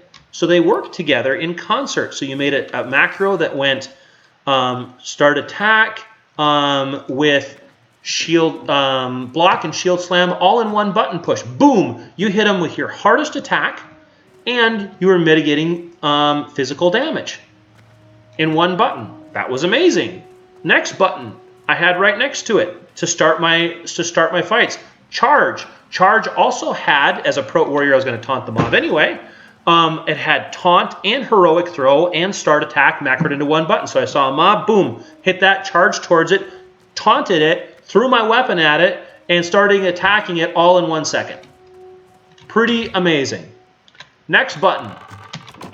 By the way, the Shield Slam, Shield Block combo, you could talent that to make it even better. Next button, and the best button, was Thunderclap. Thunderclap was every 6 seconds. Okay, that was your AoE threat grab. You know what else was every 6 seconds? Your AoE, or your other mitigation ability, Ignore Pain. So I had a button then with Start Attack, Ignore Pain, Thunderclap, and Demoralizing Shout all in one button. I was now hitting one button, gathering all the aggro up, causing deep wounds, and both Ignore Pain and Demoralizing Shout all within one button push. It was crazy how good I could tank as a player that stunk. I was able to tank mythic content in Legion on a Pro Warrior that I had no business being in, because I could mitigate the damage. Now, people will say, oh, that's not the best way to use your mitigation. You should plan when you use it, all this kind of stuff. Yeah, if you have a high skill level and you can do that. If you're a noob that just wants to tank for your buddies in your guild, you do what you can. So, I had an unbelievable time in Legion with this macroing together. So all three of these things affected gameplay, and affected gameplay in concert. They all worked together to make the gameplay experience even better. So Legion was far and away the best gameplay experience in all of World of Warcraft history. Like, it was just, it could not have been better done. You guys remember what happened with Wrath of the Lich King and Cataclysm? Most players ever. Truly unbelievable experience, and then they ruined it with Cataclysm. History repeats. Legion 10 out of 10, or 12 out of 10. Battle for Azeroth 2 out of 10. Again, they completely screwed up. You think they would learn to listen to the players? So again, they made some of the worst gameplay and expansion decisions ever with Battle for Azeroth. First of all, you had your artifact weapon, right? Worked the whole expansion to build these 3 or 4 weapons up depending on your class. Developed them, the looks, the transmogs, the effects, spec'd them out how you wanted them. They came up with a terrible, lame story about how you had to then destroy your artifact weapon because a giant sword had been placed in the planet and you had to use your artifact weapon to break it. If I wasn't joking, that's really what the story was. It was that lame. It was, there's a giant sword going through the planet. Use your artifact weapon to break it. That was the way that they got rid of the coolest expansion feature that they've ever had. They couldn't have just kept it. You couldn't have developed. You couldn't have made different artifact weapons. You had to get rid of it. And again, just like they replaced the garrison with the lame mission table that nobody liked, they replaced the artifact weapon with a lame necklace that nobody cared about. Just a truly terrible decision. Next thing, they got rid of your droppable legendaries. So you had your artifacts, you were doing good, and they got rid of that. They did your legendaries, and they turned them all off so that they didn't have the unused effects anymore. Okay? So, oh, you have the most popular expansion now ever, again, and it was something the players really enjoyed. Let's get rid of that too. No more droppable legendaries. Okay? All right. Those weren't even the worst things that happened in the expansion. It only gets 2 out of 10 instead of 1 out of 10 because it had this incredible story with Sarafang and Thrall and Sylvanas and Anduin. That's why it gets a 2 out of 10 instead of 1 out of 10. The absolute unforgivable sin that Blizzard made in Battle for Azeroth is that they didn't listen to the players. So they removed the ability to macro everything together. They said no more of this type of gameplay. No more of the most fun type of gameplay we'd ever had in World of Warcraft history. Really, no, I'm quite serious. So now, in order to attack something on my hunter, I had to push Bestial Wrath, wait a global cooldown. Push Aspect of the Wild, wait a global cooldown. Then I could push Kill Command on the 3rd second later. You know what it's like to have a warrior charge you on a hunter, and you are, in order to do any kind of real damage to him, you're going to have to pop your cooldowns, but you can't even hit him for the first 3 seconds because you're getting your cooldowns up. It was super lame. I logged into my hunter the first day, and you have to understand that this is a cumulative slowing effect. This is a cumulative breach of intelligence by Blizzard. What they did is, so your artifact ability had an extra ability to it that made gameplay more interesting. They removed that. Then your legendary items all had on-use abilities built into your rotation. They removed that. Then they made it so that you had more buttons to hit to do the same skills that you did before. So that's not better gameplay. That's just more button presses, which they had formerly got away from with the Prune and Mist of Pandaria. So, like, whoever came up with this incredibly horrible decision was one thing. But the unforgivable part is that for months, For months ahead of time in the forums on the beta, players were screaming, capped threads, that the combat was way too slow. You removed artifact abilities. You removed legendary abilities. You instituted extra global cooldowns for no reason. The gameplay was incredibly slow and boring. And we told you for months ahead of time, and you ignored it. Now, how do I know that the players were right? Because then, when nobody wanted to play this expansion several months in, they started to increase the number of things that they took off the global cooldown again. They removed Ignore Pain from the global cooldown. They removed other tanking abilities. They removed movement abilities like Disengage, things like that. Things that had nothing to do with gameplay in the rotation. So it was like, you know, it's one of those scenarios, guys, where all they had to do was listen to the players. That was it. Let's see. I did not pick up my level 8 skills because I'm a big noob. Now, they've announced the next expansion because Sorrowfang was killed by Sylvanas. And the next expansion is going to be a Wrath of the Lich King expansion called Shadowlands. So hopefully they learn from their mistake there, get rid of the ridiculous extra global cooldowns, and go back to what the players like. Hold on a second. What did I get? Raptor Strike 2, that automatically goes up with my macro. Concussive Shot, which I don't think I'm going to macro because I want to be able to just shoot that and kite stuff with it. And then Parry is passive. Okay. And I think my mail came in there. I'm not sure how much that's going to be, but I've got 259 right now for silver. And now I have 30 silver. All right, so that strategy of selling stuff in the auction house right away worked out for us, guys. Now we're in a much better position, and I can get bags. So I told you guys the first thing I was going to invest in bags, and that's what I'm going to do.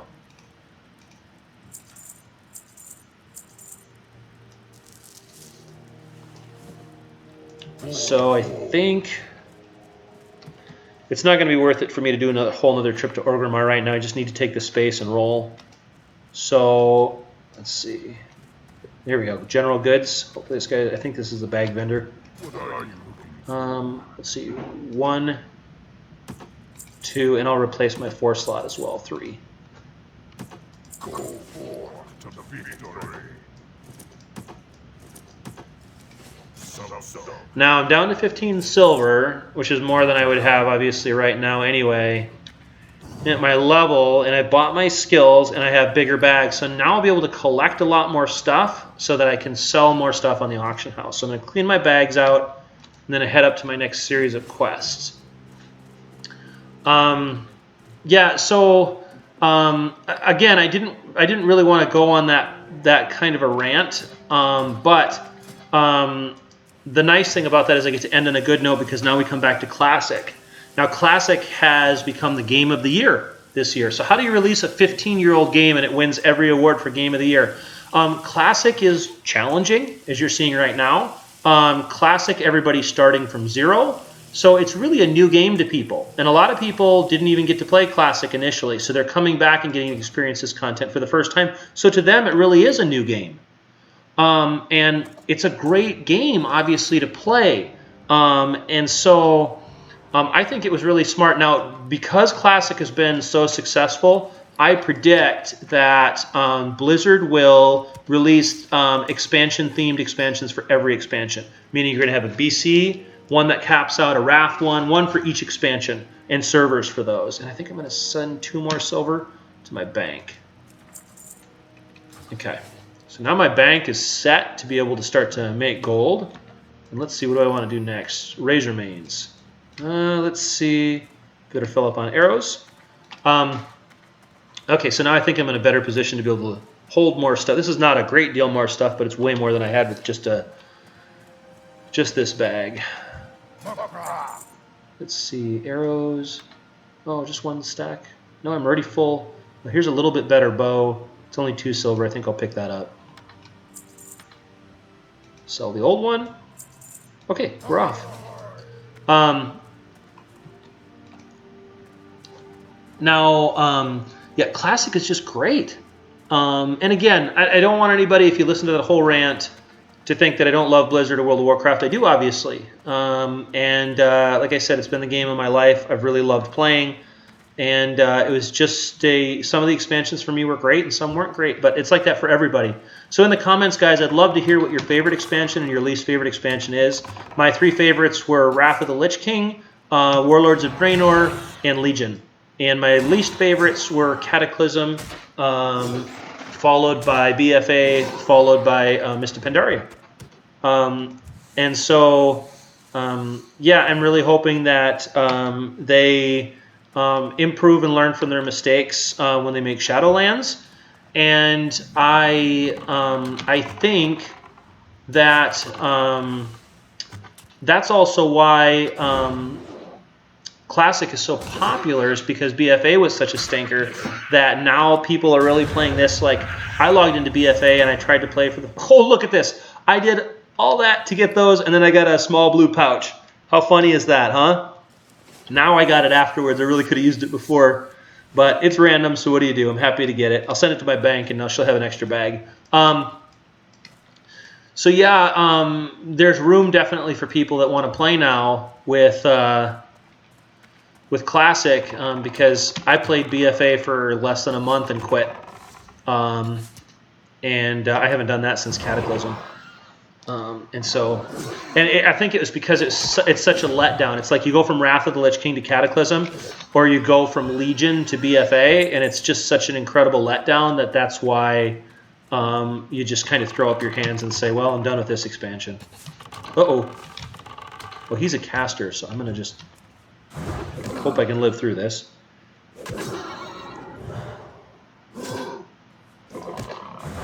Do I have a Serpent Sting on this guy? I do. Okay, never mind.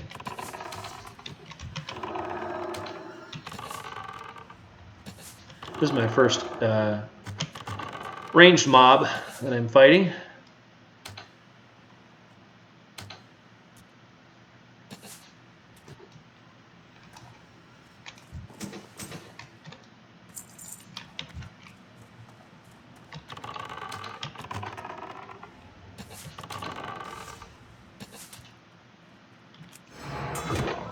I don't really see the need to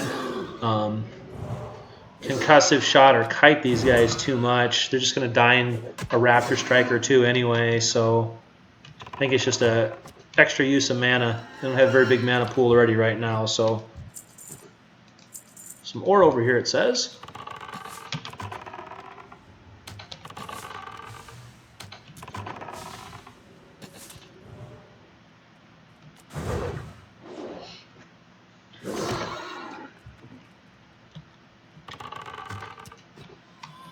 Let's see, where is this ore? Oh, it's hidden up here.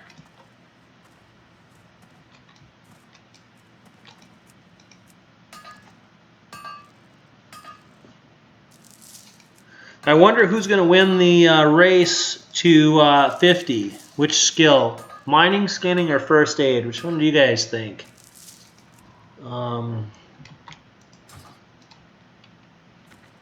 Normally the answer would be skinning, but I think the first 50 points in mining are pretty easy to get.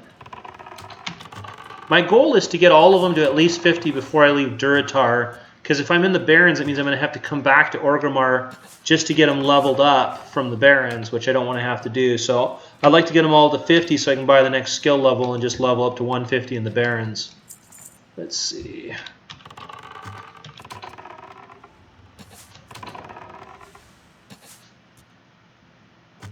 We're just having a little shooting contest here. Poor Quillboars never became a race in the game. They should have, huh? Oh, we got a lot of mobs up here. All right.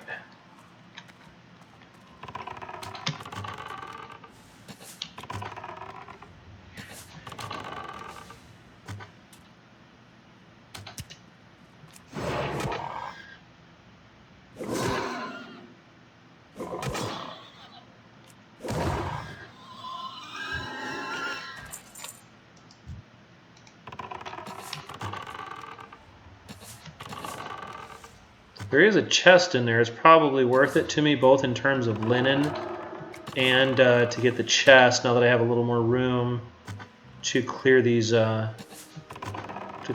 mobs, it'll just take me a minute. So never hurts to get a little extra XP, right?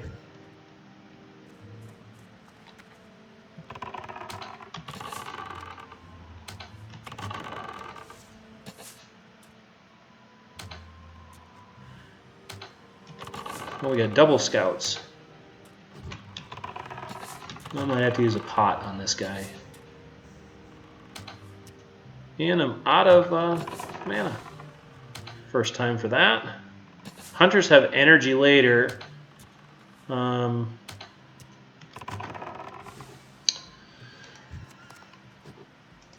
don't really have a preference between the two as of yet. We'll see which one I like better.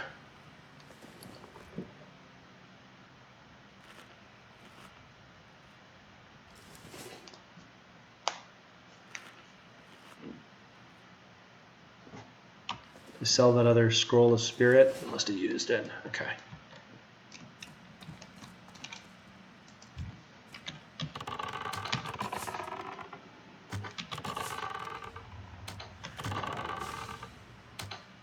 Yeah, orc shooting animations look so cool, even up close, don't they?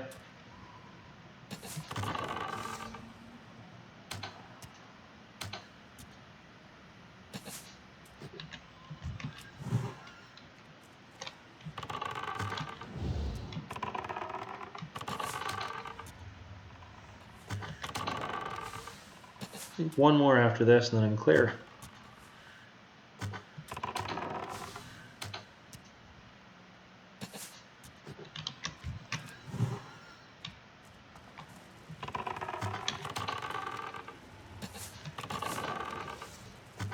And it cleared a lot of these guys out. It says it wants me to grind to level 9, but what I want to do with that, before I do that, is I want to look at where it wants me to go. Look at this. It wants me to go way down here. So I'm going to, instead of just standing in one place and grinding, I'm going to run down, and on the way, I'll probably get level 9 just from the mobs. And you know what? Maybe I can mine and skin on the way down. That'll be good for gold, I think. I think the pigs are like level 6 and 7, so that should still be useful. Oh, it feels so good to be able to loot something and not run out of space, guys. All right. Before I go down there, I'm sure going to clear out my inventory, though. One more time. Because those troll quests are down there, too, so I probably am going to be down there till level 10, so I want to have as much bag space as I can.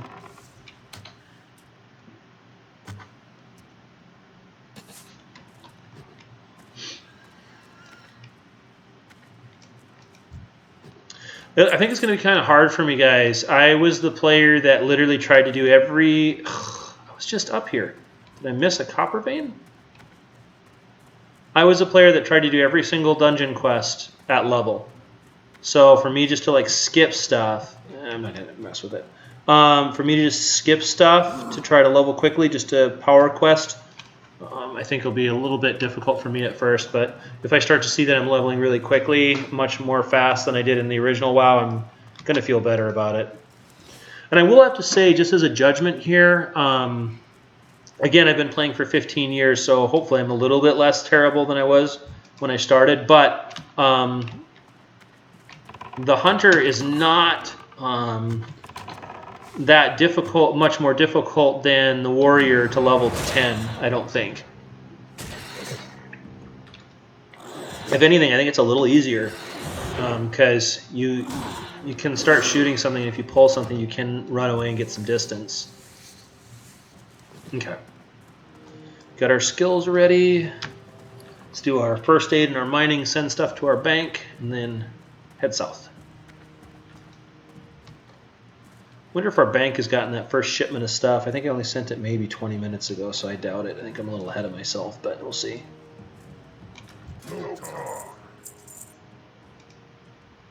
Cadet's bow. Let's see. Okay, so this is auction. That's smelt. Auction. Send that to the bank. Okay, already repaired.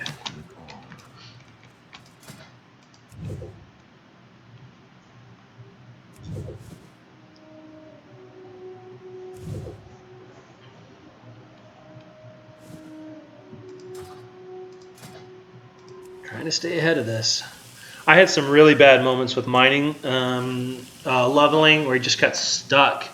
You couldn't smelt anymore. You just had to ride around a lot of areas, and I had a hard time finding certain ores back in the original game that I needed to level. I was probably in the wrong zones, now I know, but just my natural leveling path just had mining stick for me a couple of different places. And I'm just going to go ahead and hop over to my bank alt, see if anything is head there. If not, at least I'll have her at the auction house and ready for when it does hit. All right, we were able to get the first set of auctions up. One more set of arrows, and we are heading south.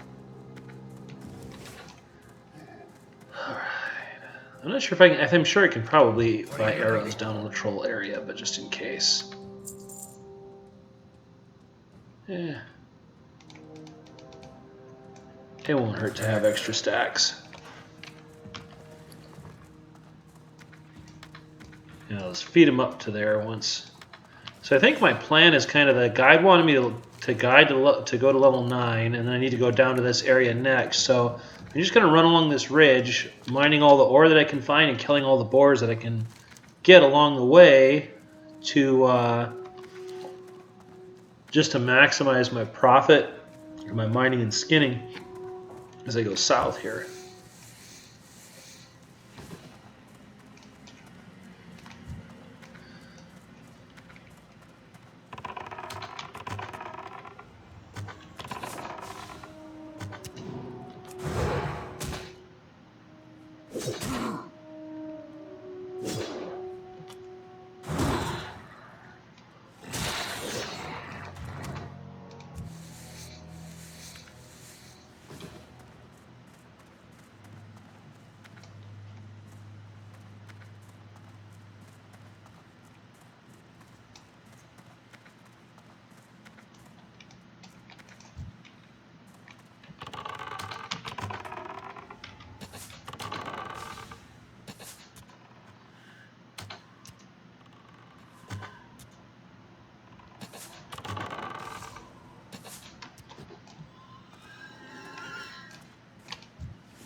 Bum bum bum, bum bum bum. Boars and ores and ores and boars. That's how we make our gold here.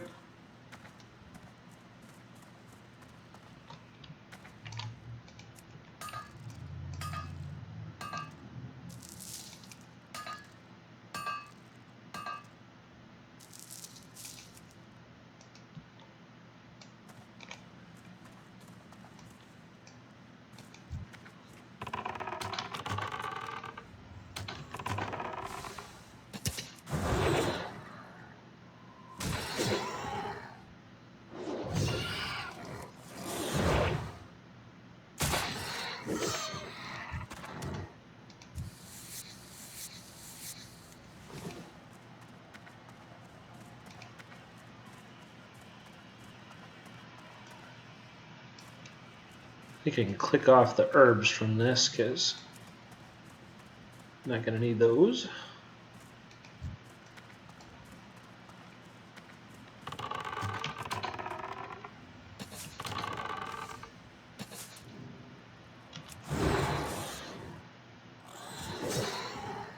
Mining, herbalism, and treasures. It does let you get fish too, which is pretty awesome for when you start fishing.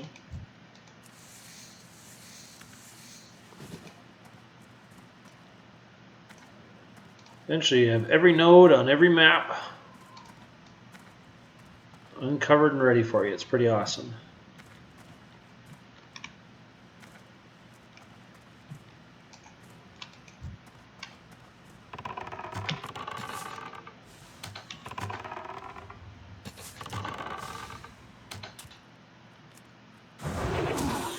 Got 2 ores out here. All right.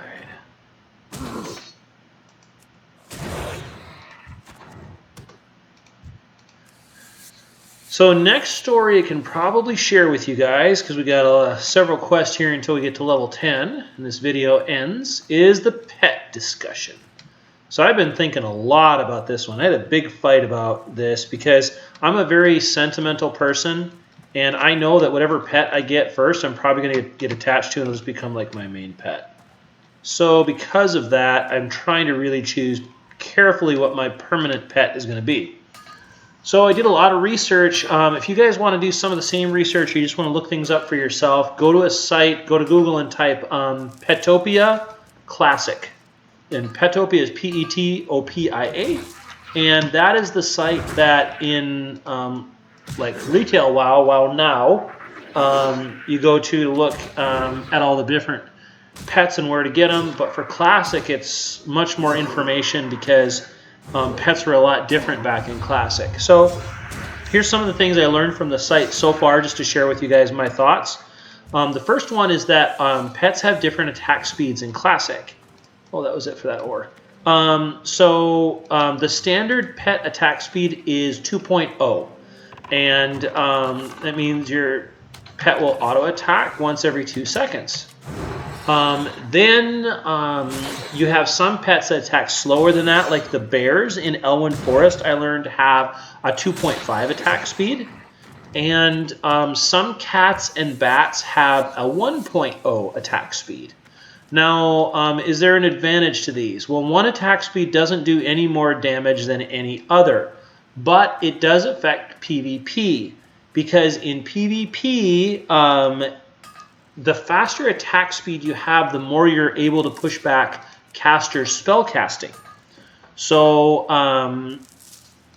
you know, if you're fighting a mage, for instance, and you put your pet on them, if you have a very fast attacking cat or bat, let's say, it's going to be attacking every 1 second. So every 1 second into their spellcast is going to get pushed back. So you want the fastest possible attack speed pet that you can get for PvP. So, that being said, the first pet to look at, we can compare 2 pets that have similar skills but are on different ends of the spectrum. So let's compare like the raptors that have been attacking me here in Durotar and a bear in Elwynn Forest. That's like 2 pets. They both have the bite and the claw skill. So they both have a hard-hitting focus ability and a focus dump ability. But the bear, so that's the attack speed discussion. So that's done. Then pets start off with a 0% damage, meaning that they're going to have a damage modifier up or down. And the pets have 3 modifiers in Classic. There is armor, health, and damage. So a bear does negative 10% damage, and a raptor does plus 10% damage. What that means is the bear does 20% then, because not the 10% above that the raptor has and another 10% down. So a bear does 20% less damage than a raptor, but a bear has more health and armor. So my understanding of this is that a lot of people are thinking that that makes the bear a better tank and the raptor a better DPS pet. But in a way, I disagree. My opinion is that the raptor is clearly the better choice because, first of all, the mobs are just going to die faster. Well, the mobs dying faster also means that the raptor is going to take 20% less hits because he's going to kill the mob 20% faster than the bear. So is a bear really a better pet, a better tank if he's going to take 20% more hits? Now, if you're a marksmanship or a survival hunter, the tank pets make a little bit more sense because you need more time to be able to get your cast off, and you might not care as much about the damage because you're not putting points into skills that give pet damage anyway. So if that's the case, then it's not going to matter as much. You might want a pet with more health and armor. But to me, the raptor is actually the better tank because it will kill stuff faster and it will take 20% less hits. Okay, but if you take that logic, and this is just my opinion, everybody's going to have a different opinion. If you take that logic, then a cat is a clearly superior pet to a raptor. Why? Both cats and raptors do plus 10% damage, but raptors, just like pallies, got kind of gypped in Classic because cats can get up to an 80% speed increase and raptors have no speed increase. So you'll have two pets side by side, and cats have in general faster attack speeds than raptors, and the raptor can't learn any speed increase to get on mobs quicker or on PvP opponents quicker. So a cat is a vastly superior pet to a raptor because of that. Okay, so a cat is also 10% damage, right? So that's great. Now there's other things to consider. Diet is one to consider. Now you say, well, what does diet have to do with damage and all that? Well, let me explain. So a boar, like these boars here in Durotar, I like the black ones. I think they look really cool, by the way. A boar here in Durotar will do, just like the bear, negative 10% damage. But it gets a little bit weird at this point. That's not necessarily true. It's true on the surface, but not in practice. And what I mean is that, first of all, until level 32, the boar is the only mob in the game that you can tame that has a speed increase, because cats don't get their first speed increase until level 32. So a boar has charge right from low level. So every 25 seconds, a boar can charge an enemy and get on it really quick. Well, let's see. That is inside there, I think, and this one's over here. So we kill this guy. Keeping an eye on you, scorpions.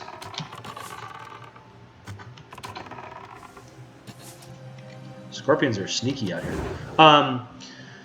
So the boar gets on the mob faster than the cat. Okay, so first of all, it has better, it has better gap closer, and then the boar also has more time on target. With a cat, I have to wait for the cat to get to the mob before I can start attack and get aggro. The boar, you push the button and immediately charges the mob, so it's going to have immediate aggro. And it'll start doing damage much faster than the cat will because it's on target quicker.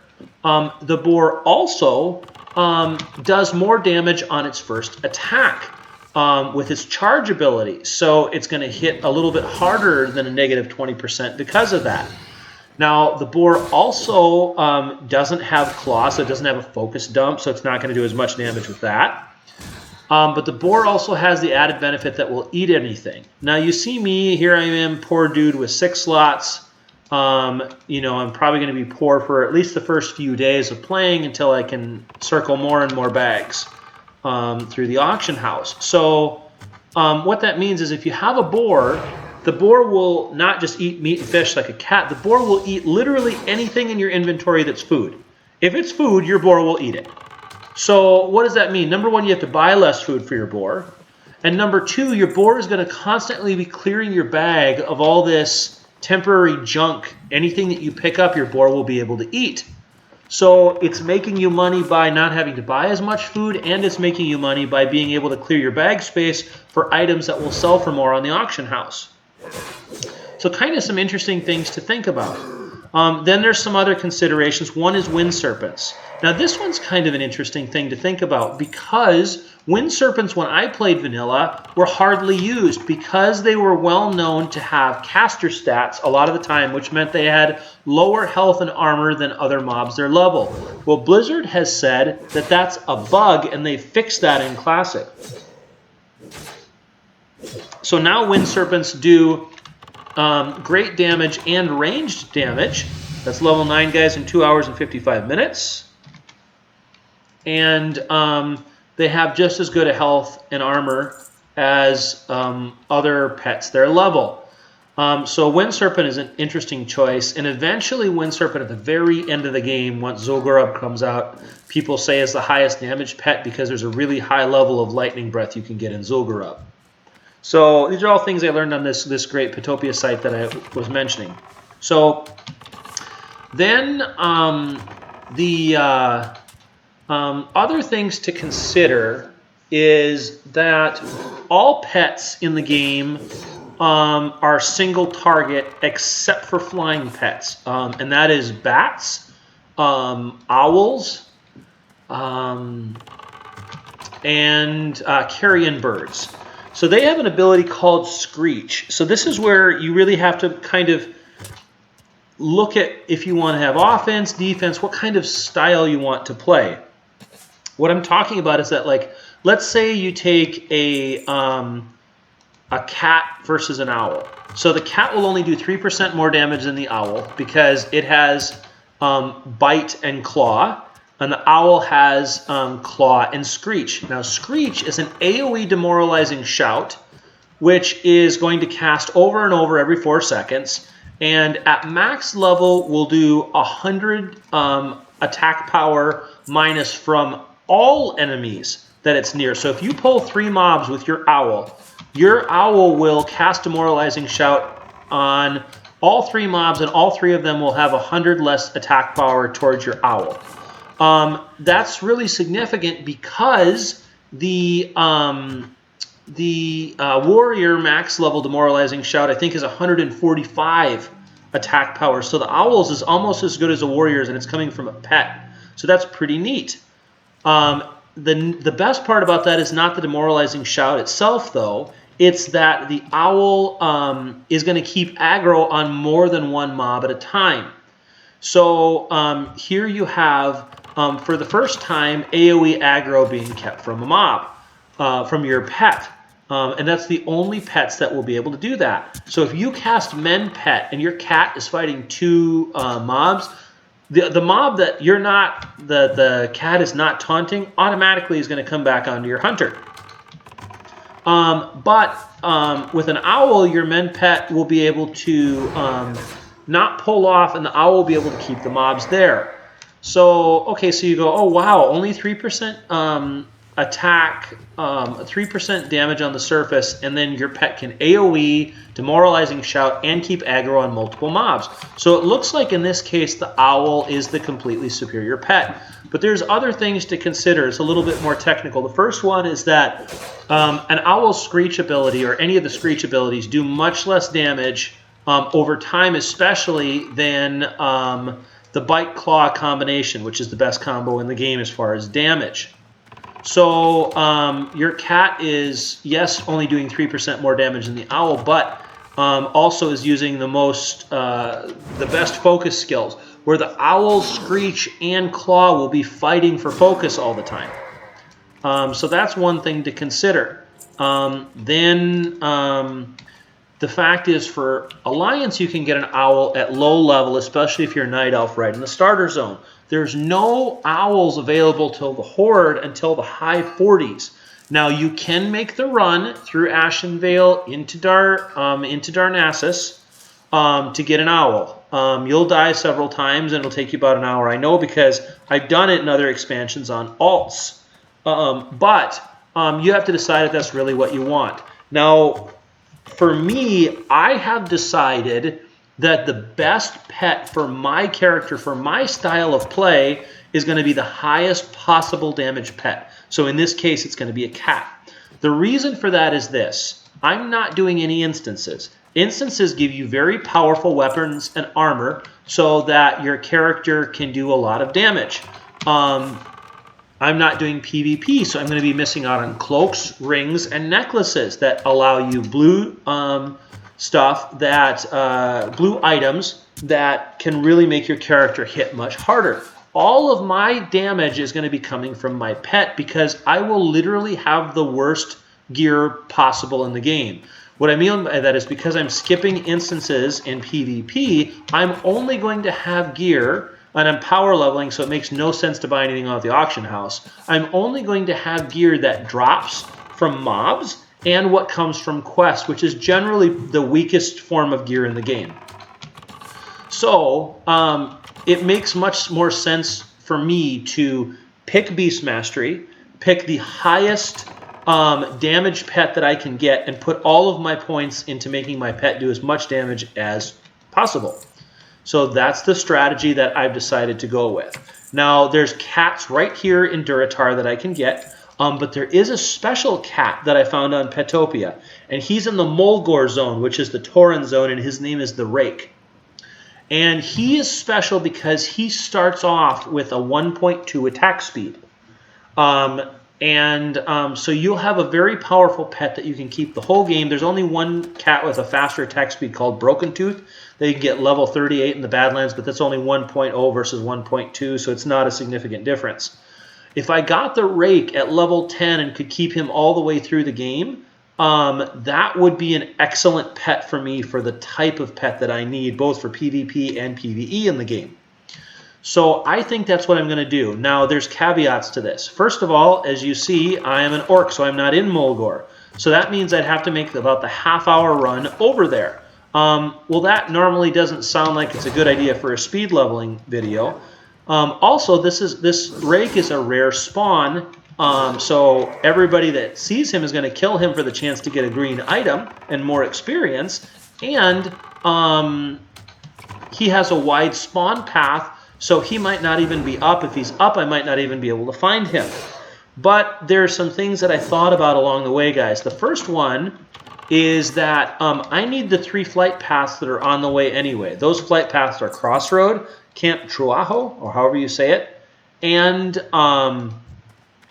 Thunder Bluff. So I need all 3 of those flight paths anyway. So I need to get those 3 flight paths, and the Bite 2 ability that I need to make my cat do maximum damage until level 16 is only learned in Mulgore until level 15. So I can get it right at level 10. My pet will do tremendous damage right from the beginning with Bite and Claw 2. So pets get ranks in Classic. And you have to put your pet in the stables and tame another mob, and then you can teach it to your main pet. So because of that, it actually, and if I have enough gold, I can also, learn my gun skill. I won't have my crossbows, unfortunately, but I can learn my gun skill in Thunder Bluff. So there'd be like 5 reasons to do that. I could get the Rake, I could get my gun skill, and I could get 3 flight paths, all that I need along the way, and it would cost me maybe about an extra half hour on my leveling. So I think that's totally worth the risk. Now, if I get out there and I can't find the Rake because he's been killed, or I just can't find him in his pathing area, then I can tame any other cat in Mulgore. It won't have as fast as an attack speed, but it'll still do the same damage. So I'll have a cat anyway, and then I can just hearth home. So I think it's definitely worth it to do what I'm calling a Rake run, and just risking it to run out there and hope that he's up.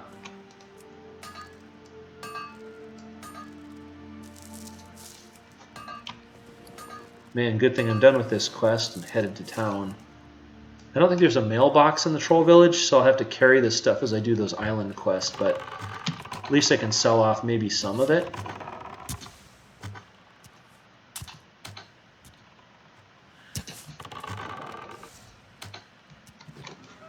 Let's see, can I move some arrows up? That's a little more room. There we go.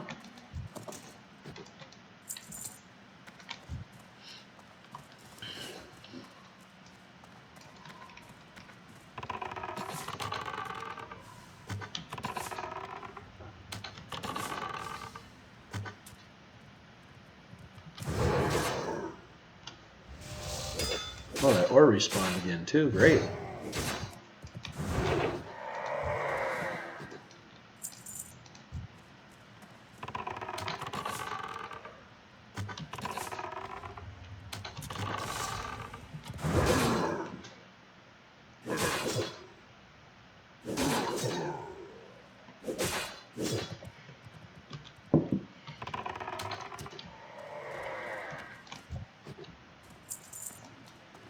All right.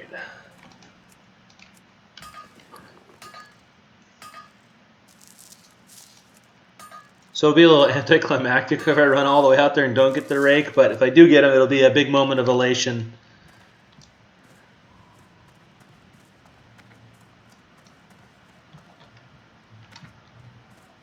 Yeah, okay.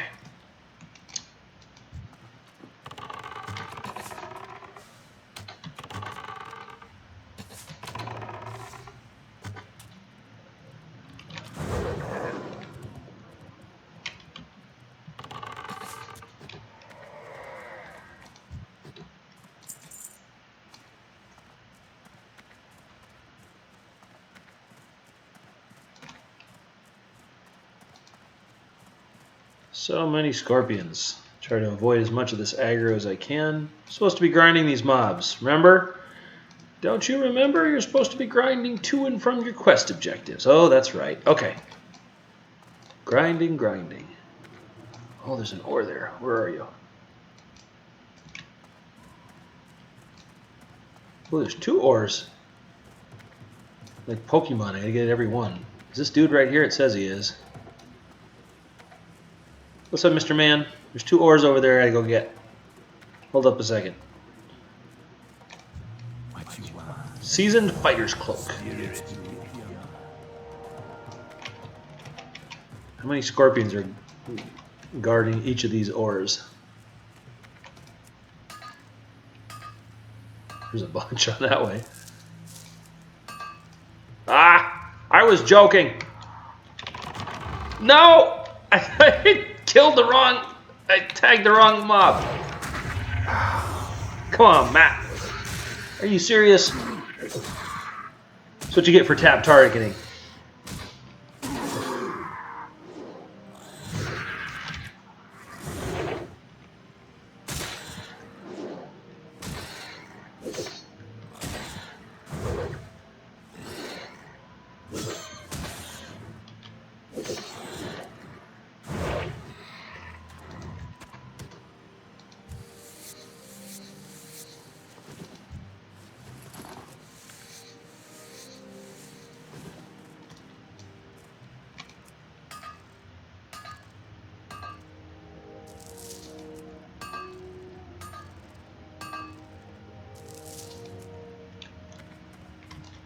Okay.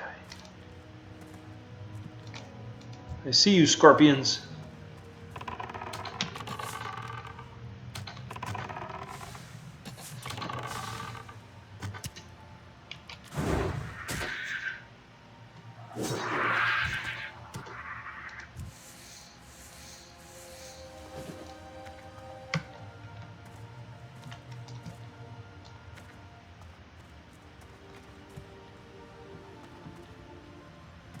I see you too.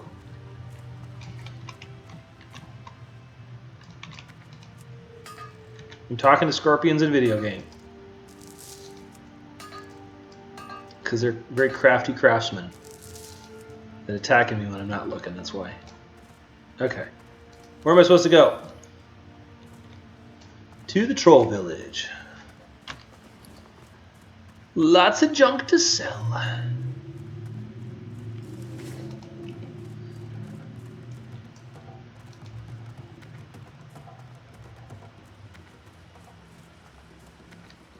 Is there a place to smelt? No. Butcher, here's a vendor. Let's see.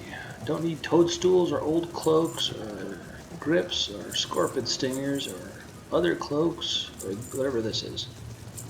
Okay. We got a little room built out now. Let's see. Yo. Really sticky glue. I remember this stuff. That stuff saved me a couple times. What is this? What are you? Uzek. Can I smelt here, Uzek? That's not a forge. I don't think I can smelt here, guys. This is a cook pot, Matt. That's not a forge either. Alright, there's no forging for me, apparently. Alright, I'll make bandages at least. Let's see which skill is winning out here. Mining's at 42 and skinning's at 42 is a dead heat. I have a feeling skinning's going to pull ahead, but mining will probably be the first one to 75. We'll see. Hope I get my first aid to above 50. I think they took first aid out of the game now. It's not even in the game anymore. They made it so that just tailors make it, I think. I've leveled a alt. Yes, this homie if he wants to do. Want to do troll quest together?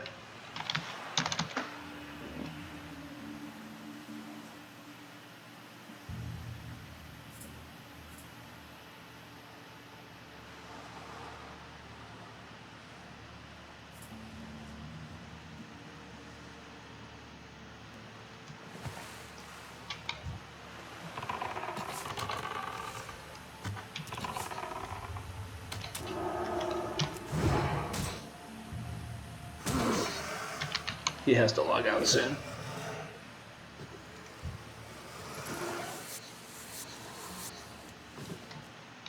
Eggs. Steak and eggs and eggs and steak. That's what you eat for breakfast.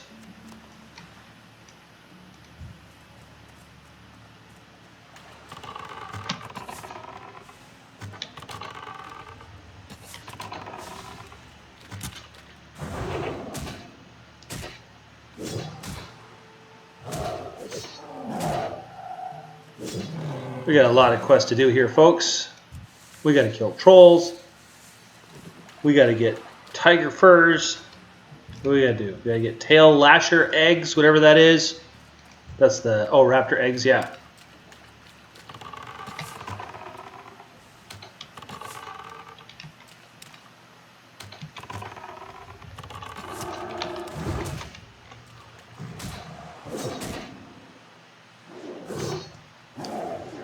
Let's see what we got.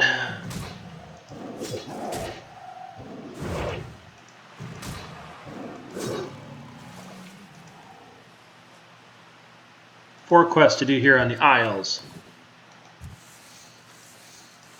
I think some of these have eggs and some don't on these raptors.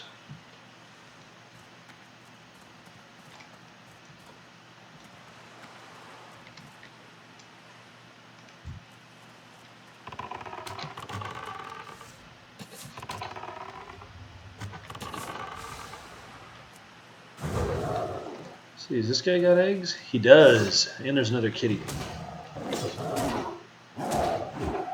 These guys are pretty good looking cats too. Look at these guys. Like a battle cat type. They look pretty good.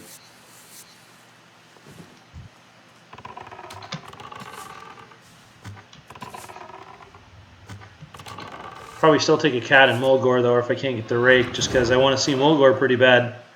Mulgore is my favorite starter zone by far, guys. Like, just beautiful green everywhere. There's a huge lake in the middle of it called Stone Bowl Lake. Really fun quest.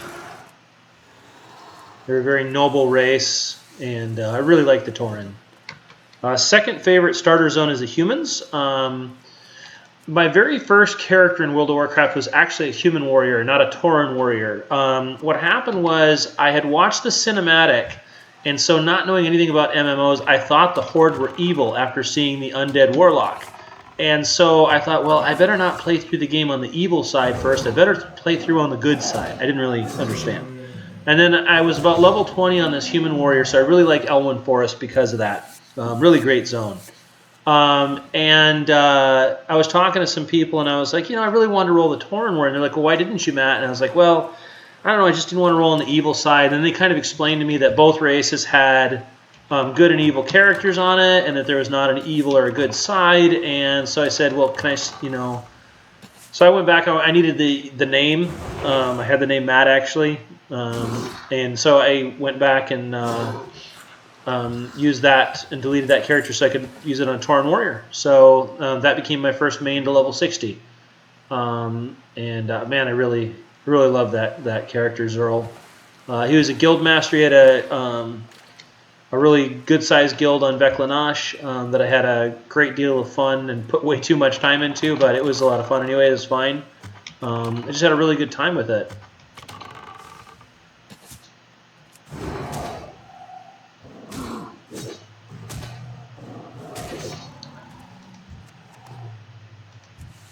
You got eggs over there, buddy? I think I see some eggs. Here's my final set of eggs that I need.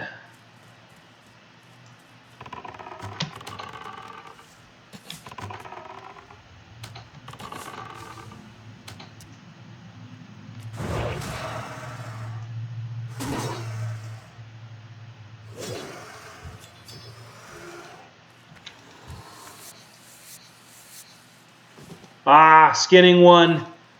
First one to 50.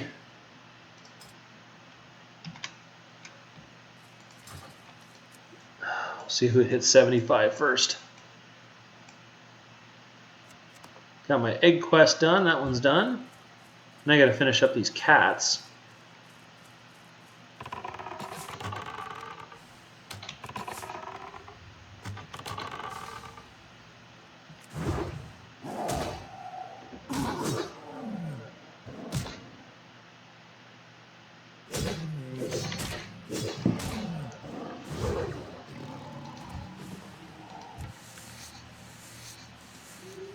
There's one. Oops, nope, nope, nope. This guy.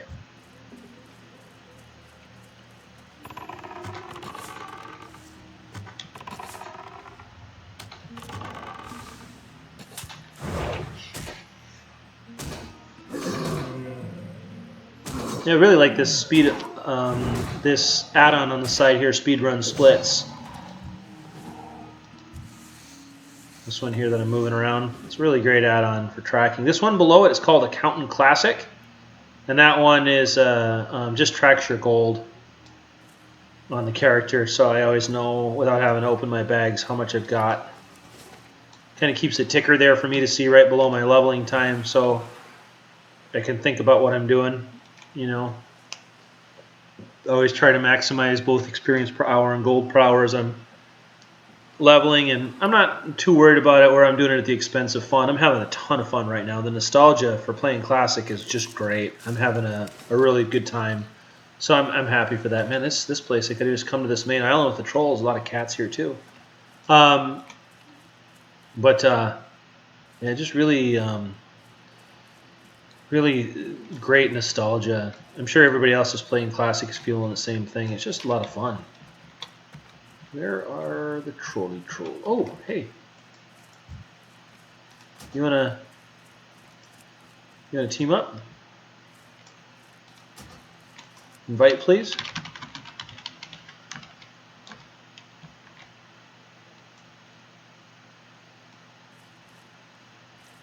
She is not the leader of that group.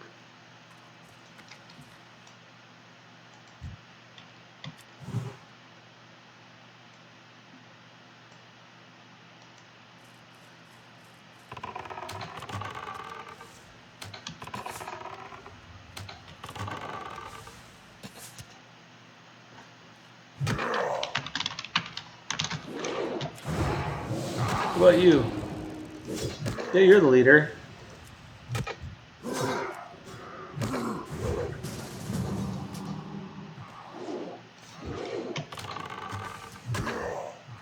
Oh god, Zal got pulled.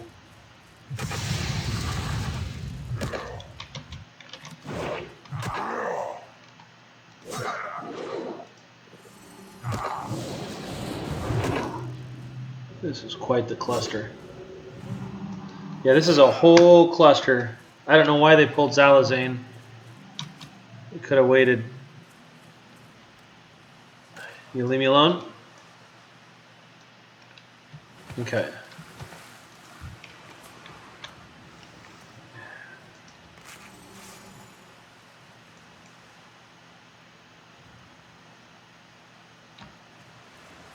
Is Zal still up there?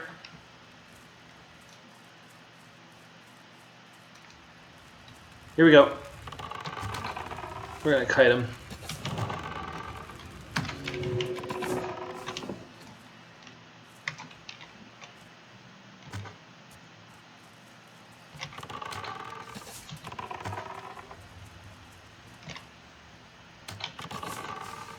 Use really sticky glue.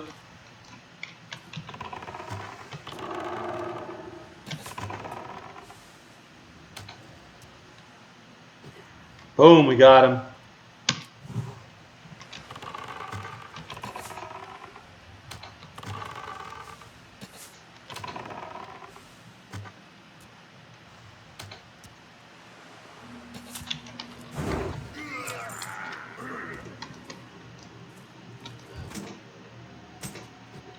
Got him. That's good.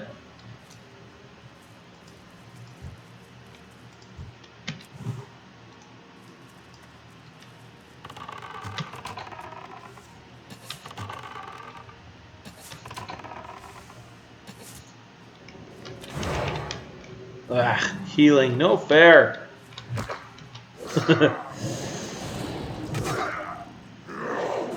This is a sign to come of what I'll be saying in Battlegrounds later. No fair! No healing!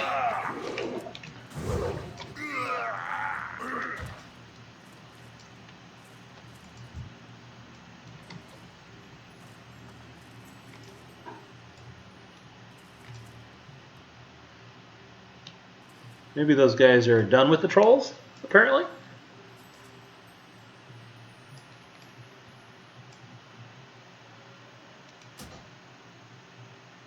Appears so. Okay.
Yeah, we get the skull.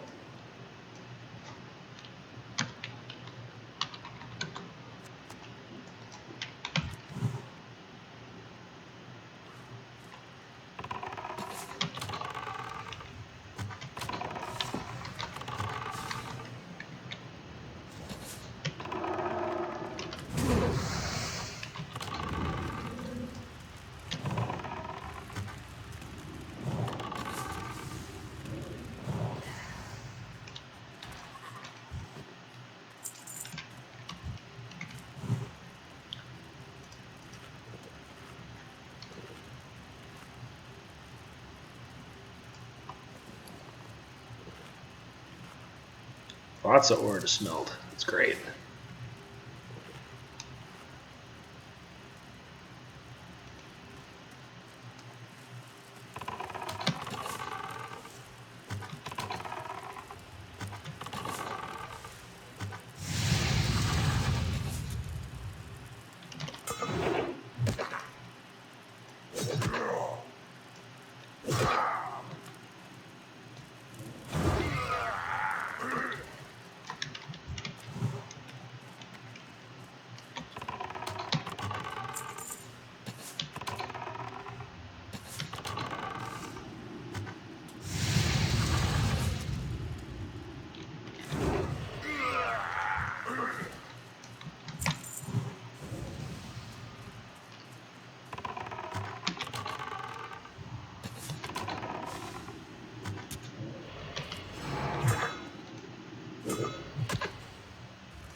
Great that I found help. These trolls, I remember, could be really tough for me, my warrior, because not only do they run to each other, but they heal each other. So you get into this pattern where they just you know, really get you in a bad spot.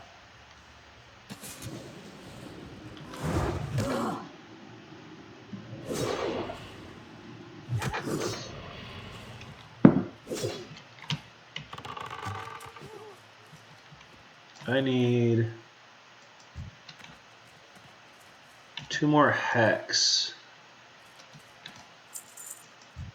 There we go.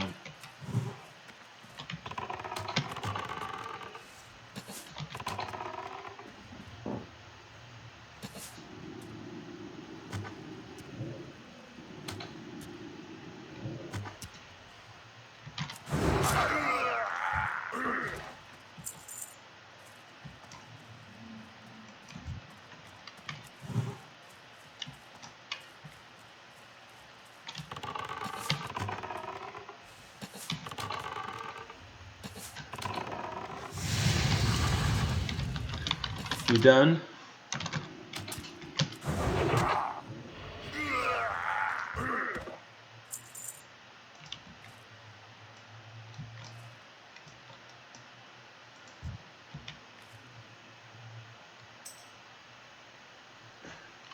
Skull is up by where Zalanish was. I'll show you.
Up here.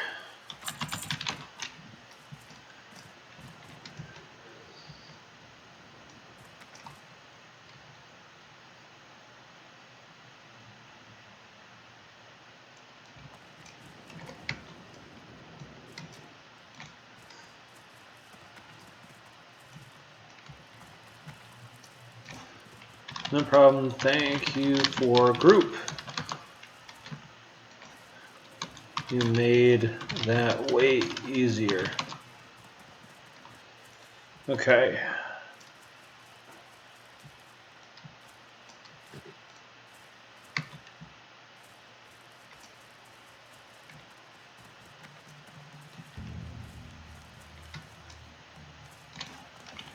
No pet till 10 for me, so appreciate it.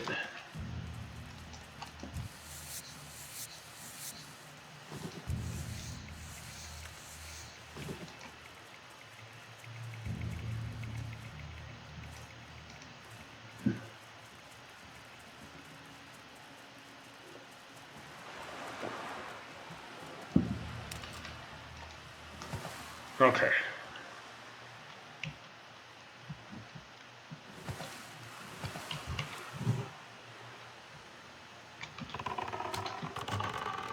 We'll turn all 4 of these in, and that should be level 10, I'm hoping, guys.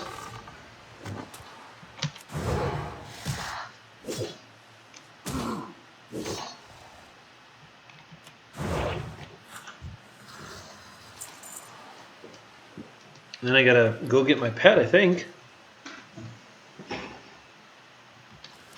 Now I know warriors have a level 10 quest. That was the quest to get defensive stance,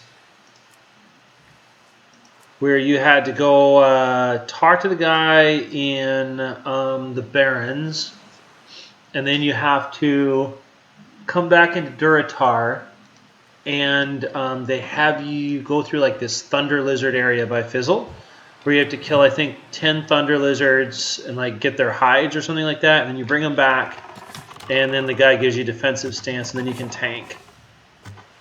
I think that's at 10.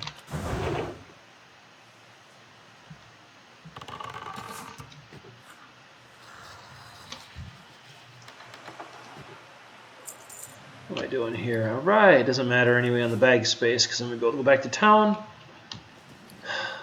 Only 4 bandages to make, but lots of ore to smelt.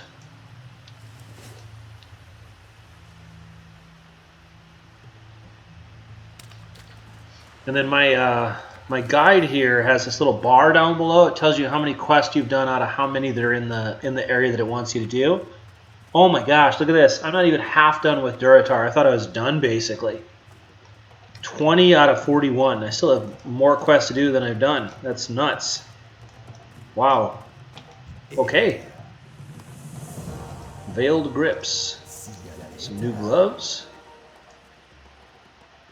And do I have another quest to turn in here? Yes, this guy.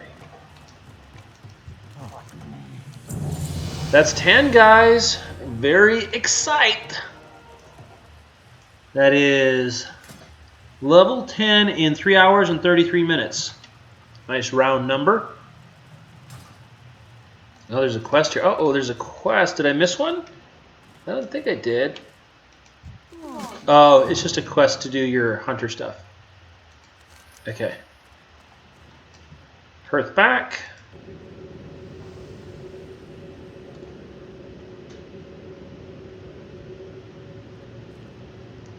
Really awesome. Oh, 2 more quests to turn in here. Got my eggs quest.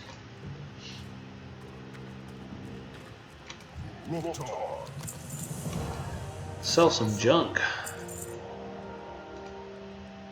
Oh, I remember this item. This is like a one-use item. Faintly glowing skull. You use that thing for when you're in some trouble. Knowing me, I'll probably be checking in the first time somebody tries to PvP with me. I'll pop that thing to try to live. Because I don't know how to hunter PvP. That's okay. Alright. Tame a dire mottled boar. Okay. What about my level 10 hunter abilities? Aspect of the hawk. Ranged attack power. That's good. Serpent sting. Rank 2. It's a goofy guide. Serpent sting rank 2. Double damage on the sting. Nice. And track humanoids. I'm not sure if I need that right now, but... Okay, let's see. Aspect of the hawk. I think I made a macro for that one. Hawk. Yes. Now I got plus 20 attack power. That one's at least useful to me. Serpent sting automatically updates. And then... What is the... Track humanoids. I'll move that over here. Alright, so I got all my skills for level 10 I was able to afford. That's great. This guy is the pet trainer. Okay, great stamina and natural. Man, even we gotta pay for my pet. That's cheap though, at least. Okay. Here we go. Alright, let's see. Let me do my maintenance before I start doing this pet stuff that he wants me to do.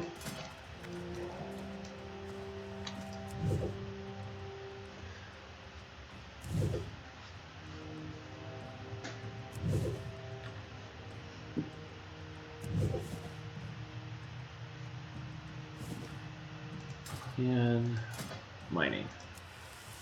Good amount of ore to go through. That's great.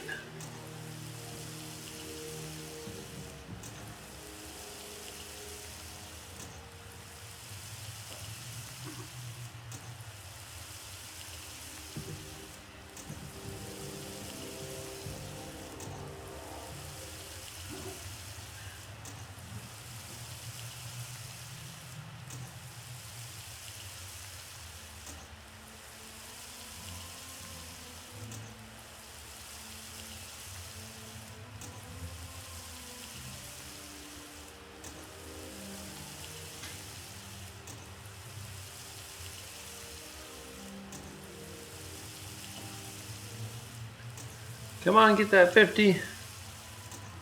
Alright, now I get the next level of mining. My gold is going to go away quick right now. Watch, my little silver here is going to disappear because I need to buy a lot of stuff.